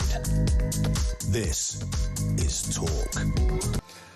FIFA, after the World Cup finished very recently, it is devising an entirely new way of running international football. In the words of its president, Gianni Infantino, who's a pretty controversial character, he says it's about the democratisation of football worldwide. It is also an idea to allow private investors to take a stake in FIFA's competitions and potentially make more money from the World Cup. Well, one person who knows a heck of a lot about politics, but also about football, is Michael Crick. He is the journalist and author and joins me now. Michael, good evening. Good evening. Fans, politicians, football federations around the world are furious at FIFA's plans to sell a stake in its competitions, like the recent World Cup. Why are they so angry, and what do you think? Well, I think a lot of people are very fed up with the way the World Cup we've just had was run. Indeed, I boycotted it. I didn't see a single frame because I regarded it as corrupt, greedy, Trumpian and anti-green. And that is how things are likely to carry on. And FIFA has been a corrupt organisation for many years, particularly in its awarding of World Cups and the things that go on behind the scenes. The way it's now become the dictatorship of one man who's a complete sycophant when it comes to Donald Trump is appalling. And frankly, the Europeans and anybody else who feels the same way as most football associations do in Europe have got to put their foot down. And I think they've basically got to say, unless this stops, we're leaving the World Cup, we're setting up our own World Cup, and you can lump it. And the problem is, though, that of the 11 members of FIFA, along with what Infantino is proposing, simply because they will get payments early on. They'll get a payment of $15 million each in September. They get another $15 million later on. Now, those may not seem great sums of money compared with the world of European football, but to many countries in the developing world, those will be big sums of money. Now, that money is meant to develop football in those countries.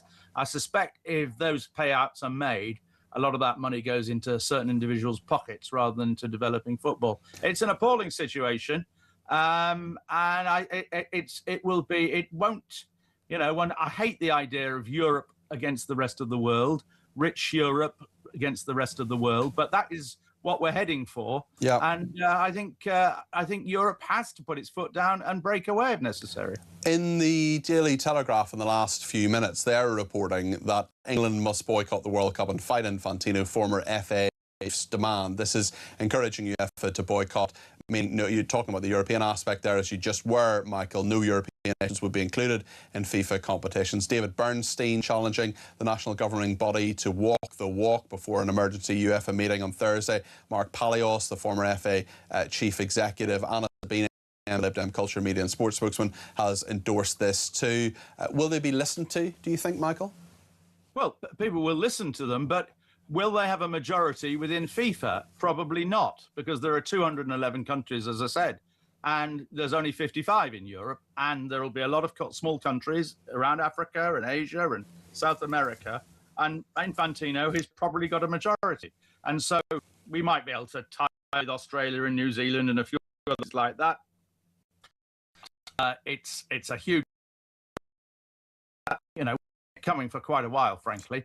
And if the World Cup comes to an end and we have alternative competition based on Europe, I mean, we've got the European Championship every 4 years, but if there's a wider competition and we invite other people from around the world to join it as well, then we may have to go along with that for for a decade or two. You talked about the big split there. There seems to be criticism of FIFA's plans almost across the board, but there have been some notable exceptions. The Czech FA, for example, are FIFA's plans to offer a $40 million incentive to member nations who approve it tantamount to bribery, in your opinion?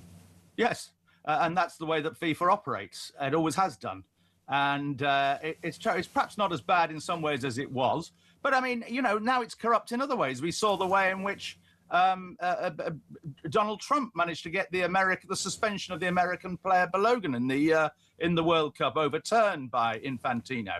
I mean, Infantino has set up FIFA offices in Trump Tower. He's, you know, it's a complete sycophancy on Infantino's behalf, and it's you know, it's a medieval way to run a modern institution. And the real thing that horrifies fans is the way in which the World Cup has become more and more about huge sums of money that ordinary fans can't afford. I mean, you had to be pretty wealthy to be able to go to the World Cup took place in 3 different countries and watch all of England's games. I mean, it would have cost tens of thousands of pounds. Most fans don't have that kind of money. Let's talk. Let's talk. Even in Europe, they don't. Yeah. Let's talk a bit about Joshua Kushner. He's the brother of Donald Trump's son-in-law, Jared Kushner. He's reportedly in line to be the lead investor in this subsidiary to be called FIFA Forward Enterprise. That's just weeks after the FIFA World Cup concluded in the host country, the United States, of course. I mean, you've talked about corruption, you've talked about different areas. There's no suggestion Joshua Kushner is corrupt, just to be clear on that. But I suppose the question some might say from a cynical perspective is that, well, a lot of football in the world is highly commercialised anyway. This is a logical extension of that commercialisation, and people like Joshua Kushner are seeing a big commercial opportunity here. Yes, but if people are making decisions in an institution in order to line their own pockets or line the pockets of their friends or of their supporters and so on, that is what corruption involves. I believe the Trump presidency is, without doubt, the most corrupt presidency there's ever been in the history of the United States. And that includes some pretty dodgy presidents. More than Nixon? Sorry? More than Nixon? 10 times, 20 times worse than Nixon. Nixon was corrupt in terms of the cover-up of Watergate and the things against he did some of his opponents. But he wasn't personally lining his own pockets, Nixon. Nobody's ever accused of that. Trump and Nixon didn't try and overthrow election results either. I mean, he tried to undermine his opponents, but in terms of actually, you know, try to claim that the election had been stolen and having supporters who stormed the Capitol and all of that's in a totally different league. Okay. I mean, we're going down a different avenue here. We are meant to be talking about FIFA. Well, let's bring it back to football. Though I'm going to do a little bit. I'm going to do one question on politics in a second. What should the English FA do right now? What would your advice to them be? I would say that they've got to come together, be strong, not give in, and they've got to take a lead in Europe in putting Europe's foot down. My fear is that FAs will be bought off. You've already mentioned the Czechs. There will be people in Europe who think, well, you know, we could make a bit more money out of this for us and for football in our country and for me, and that it will be difficult to create solidarity. And I think that in the end, Infantino, I'm afraid, will get his way. And I suspect that in the end, Europe won't go along with the kind of things that I'm advocating and David Bernstein is advocating and go and form its own version of the World Cup. Okay. I mean, that is the obvious thing to do. I suspect it won't happen in the end, but who knows? Maybe people will come up with a pleasant surprise. Michael, just finally, you might remember on Monday we had a little bit of a disagreement when it came to Zack Polanski. We put the little clip out, and I think 112,000 people have now seen the clip. You, like me, far more you than me, have received a lot of abuse online about it. But I wondered, the story has moved on to quite a degree. We've got the Metropolitan Police saying they're now not going to bring action against Zack Polanski after Reform UK referred it to the police. 2 days on, what are your reflections on it? Well, I think it's a big fuss about not very much. I mean, as I said on Monday, you know, what what Polanski did in retweeting it or whatever form of social media it was stupid. He's admitted that it was wrong. He says it was one of, I think, 20 images that he retweeted. Hasn't apologised though, has he? No, that is foolish of him. And actually, I don't think he's done his own reputation any good whatsoever by doing that. But as I said on Monday, the image that people often use images about death and killing in political discourse. And this is nothing like as bad as some of the things, frankly, put out by Reform candidates and councillors over the last few years, which Reform has failed to crack down on.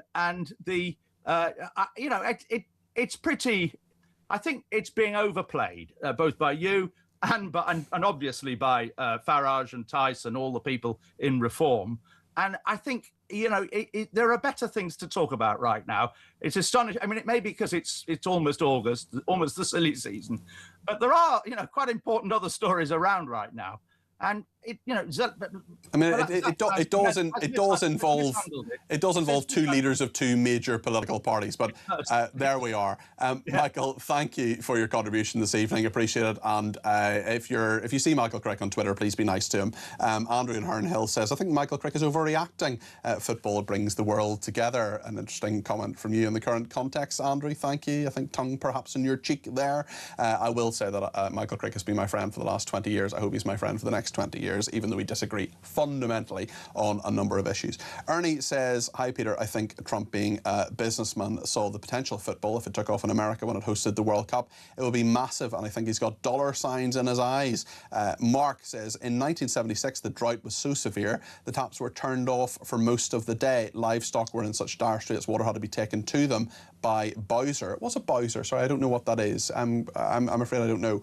I remember it vividly. 50 years on, we faced the same thing happening again. If you ever want a demonstration of how weak human thinking is, all you need to do is remember the government's had 50 years to build infrastructure sufficient to enable us to keep the taps open, and simply don't do it, despite the fact that the summer of '76 would inevitably repeat. That's a really interesting point, Mark, and we're just now getting around to building a reservoir.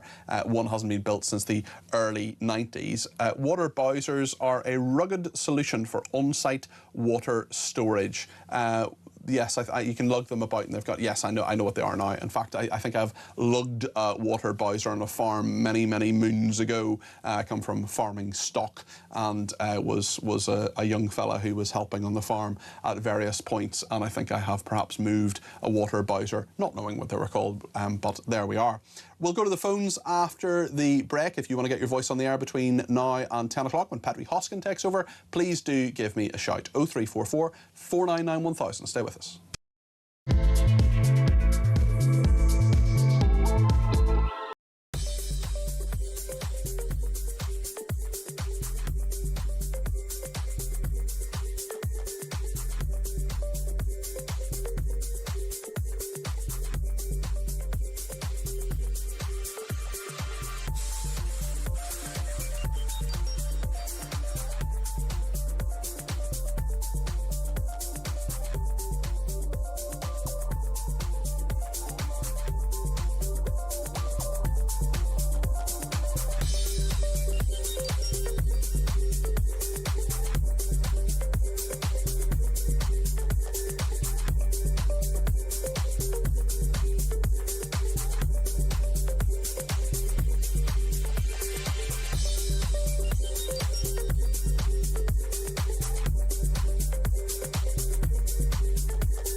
Across the UK, on DAB+, on YouTube, on your mobile, and on your side. This is Talk. Let's go to Jeff in Middlesbrough. He wants to talk about the Green Party. Jeff, you're very welcome to the programme. What would you like to say? Hiya, Peter. Listen, I agree with what quite a lot of people have already said, you know, about the Green Party have veered off course. They need to go back to talking about green issues, the environment and that kind of thing. And I just think the party is doing itself a lot of damage, you know, moving it in different directions, going on about drugs and all that nonsense. And yes, legalising all drugs. I think actually you would probably agree with Sue, Jeff, who's texted us to say, in the wake of Anne's horrendous assassination, this was the most crass and insensitive posting for a so-called leader of a political party. It shows what a lowlife Polanski is. Do you think he's a lowlife, or is that too harsh? I just think he's in that job. He's a camp fella, you know, a gay guy, showing, you know, going around blasting himself off to try and get attention for himself. I just think the guy's a nut job, you know. Him and Ed Miliband get on my nerves. So, I mean, they're going about heat pumps and, you know, that kind. I couldn't afford to get a heat pump. I mean, I live in an upstairs flat and I couldn't afford to get one of them in.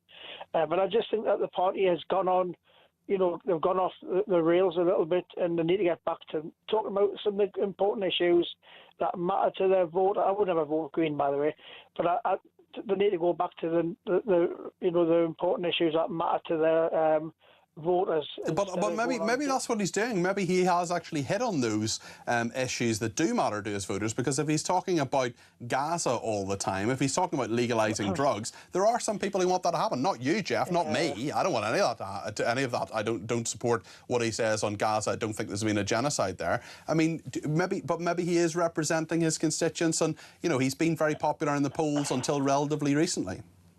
Yeah, the only people who want to legalise drugs are blinking druggies. Do you know what I mean? Simple. Well, I'm the Green Party. They want to legalise all drugs. I mean, just to say, Jeff, I don't think I'm being gay has anything to do with it, and I don't think that, you know, we don't have an insight into his mental health, although I did call him a bit dim earlier on. What should he do now? Should he apologise to Nigel Farage, do you think?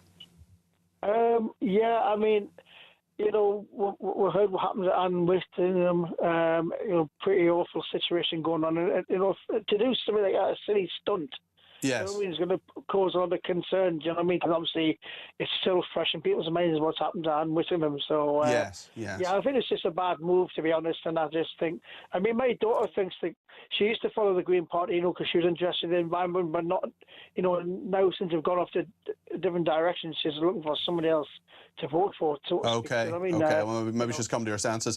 Jeff, listen, thank you. I really appreciate that. That's Jeff in Middlesbrough there. Sam says, Mr. Crick, oh dear, an apologist lefty, regards Steph. And certainly a number of people not happy with Michael Crick being on the station. I think, you know, he knows a lot about football, and I disagree with him on some things, but he knows a lot about politics as well, and I'm happy to continue having him on my show. But certainly your objections are noted, and keep sending them in by all means, and let me know your thoughts on any guest that we have on the programme, no matter what their perspective is, whether you agree with them, disagree with them. 0344 499 1000 is the number that Nigel in London has called about Polanski. Nigel, you're very welcome to the programme. What would you like to say? Well, thank you. Good evening to you. I wanted to talk about Mr. Polanski and also about the benefits, if I might. Of course. I think that Zack Polanski has made a fundamental error of judgment, and he needs to eat a bit of humble pie. But what's more worrying than Zack Polanski is a statement you read out, which I received also from the Met Police about 7 o'clock this evening, 10 to 7. Yes. In as much as I think they're rather naive and wanting to understand what the public need from them. This is the same Met Police, of course, who in other areas have let the public down. And this, I think, shows an element of, from a policing point of view, of an acceptance of this sort of behaviour. It doesn't matter which person or party it's targeted at, but it shows that we will allow this to happen. Yeah, if you say something about somebody else in a different way on Twitter, I know this has been repeated before, we will knock on your door. Yeah. And well, there has to be consistency, and I don't think there is. I'm not sure this is a police matter. I do think Zack Polanski should apologise. I do think there needs to be consistency on what is, you know, it's a wild west out there about what's online, and I've seen far worse things than that. I've seen far worse things than Lucy Connolly's tweet that landed her in prison, for example. There has to be consistency. It's probably impossible to have consistency, but we can't have this two-tier policing. No, I agree, but this is the way the Met has become. It's put itself in its own corner. Yeah. And unfortunately, it accepts what it does to be correct, because, you see, I think that they come across as being the moral guardians of society. Of course, they are not. Nigel, a quick word on benefits before you go. Tell us your thoughts on that. I think that Andy Burnham is a very smart operator, much more than Starmer, in his social media campaign to get re-elected for the next general election. But of course, one thing he hasn't told everybody: who is going to pay for it, and how much is it going to cost everybody? Yeah. Yeah, and that's the nub of the issue, isn't it? Nigel, thank you for that. I appreciate that. Gary says, I can't believe the outrage at the suggestion the World Cup might be sold off to the highest bidder. How do people think those hotbeds of football, China and the US, got it? Gary, Qatar is the word you need to include as well. Absolutely. Matthew is in Essex and has some thoughts on the wildfires. Matthew, I hope you're far away from them. I hope you are safe and your family's safe. Yeah, we've been quite close to them, to be fair. Right. But what I was going to say was, can you remember, I don't know if you remember, I don't know how old you are, Peter. 42. 42? Yeah. So, yeah, you're younger than me. I remember when they used to scorch the fields. Do you remember that? Yeah, I do. I do remember. I remember reading and seeing about it, yeah. Yeah, which was like basically a thing they done. Is that an issue now? Is that like basically, does that need to come back, where we come back to like scorching and keeping like having a people that scorch the fields? Yeah, I suppose the earth. I know what you mean, and I suppose the earth just hasn't been as dry. That's been the issue, isn't it? When you have all around it being so dry, you can't. I mean, fire is very difficult to control, but if it's wet in other different places, or it's in the summer and it's not as dry as it is at the moment, and there haven't been 4 heat waves, it's a different thing, isn't it? Yeah, so maybe something like that has to come in and say, like, if we know it's going to be we don't know if it's going to be a hot summer or not. Yeah. But also ploughing as well. They took away ploughing from the farmers as well, because it took too much energy and diesel. So it's for the basically for the 0% guys. So maybe that will have to come back as well. Maybe like you do your harvesting, and then you have to plough the fields straight away. Yes. So then then that issue's not there for it to basically for a fire, basically. Yeah. But, I know this is like an unusual year, yes. but maybe something like that needs to come into force. Well, listen, those are really interesting thoughts, especially when it comes to what's happening with those fires at the moment. So, Matthew, thank you for giving me a ring from Essex on that important topic, and we'll keep an eye on all that is happening there and what the firefighters are doing. Sporting yet another voluminous little number from her collection. Petri Hoskin is in the studio. How are you doing? I'm becoming a fashion icon. You've always been a fashion icon. Thank you. You're just sitting over there being iconic. Just being iconic. That's all you're doing. Yeah, that's all I'm doing, and I'm going to be doing that for the next 3 hours. Right. We're going to be talking, the talk back at midnight. I want to talk about social care and who should get it for free. And I want to know from people who are already giving social care, what is it costing them to do that at home? A fortune. So, look, I want to know what it's like to have to pay for it. And I've also got examples of what other countries do. In fact, we're starting off the programme talking about how other countries provide social care. In Germany, the children are obliged to pay for their parents. I'm going to call my son. Yeah. He was born in Germany. So we spoke to a reporter from Der Spiegel about it as well, Timo Lehmann, about it last night as well. And it is fascinating how other countries do it. We always say the NHS is the envy of the world. Yeah. I know it's a social care rather than health, but no other country does it quite like we do it. The Netherlands, obviously, another one I'm sure you'll look into. Yeah, it's really interesting how they do it differently. Australia is one of the best, actually. All right. So we're going to be looking at that. I want to talk about this FIFA story, because I don't quite understand why this is such a big deal. So I'm not saying that I don't think it is. I'm just saying I need to understand it more. I know exactly what you mean. I mean, football is pretty commercialised already. And it's pretty political already. Yes.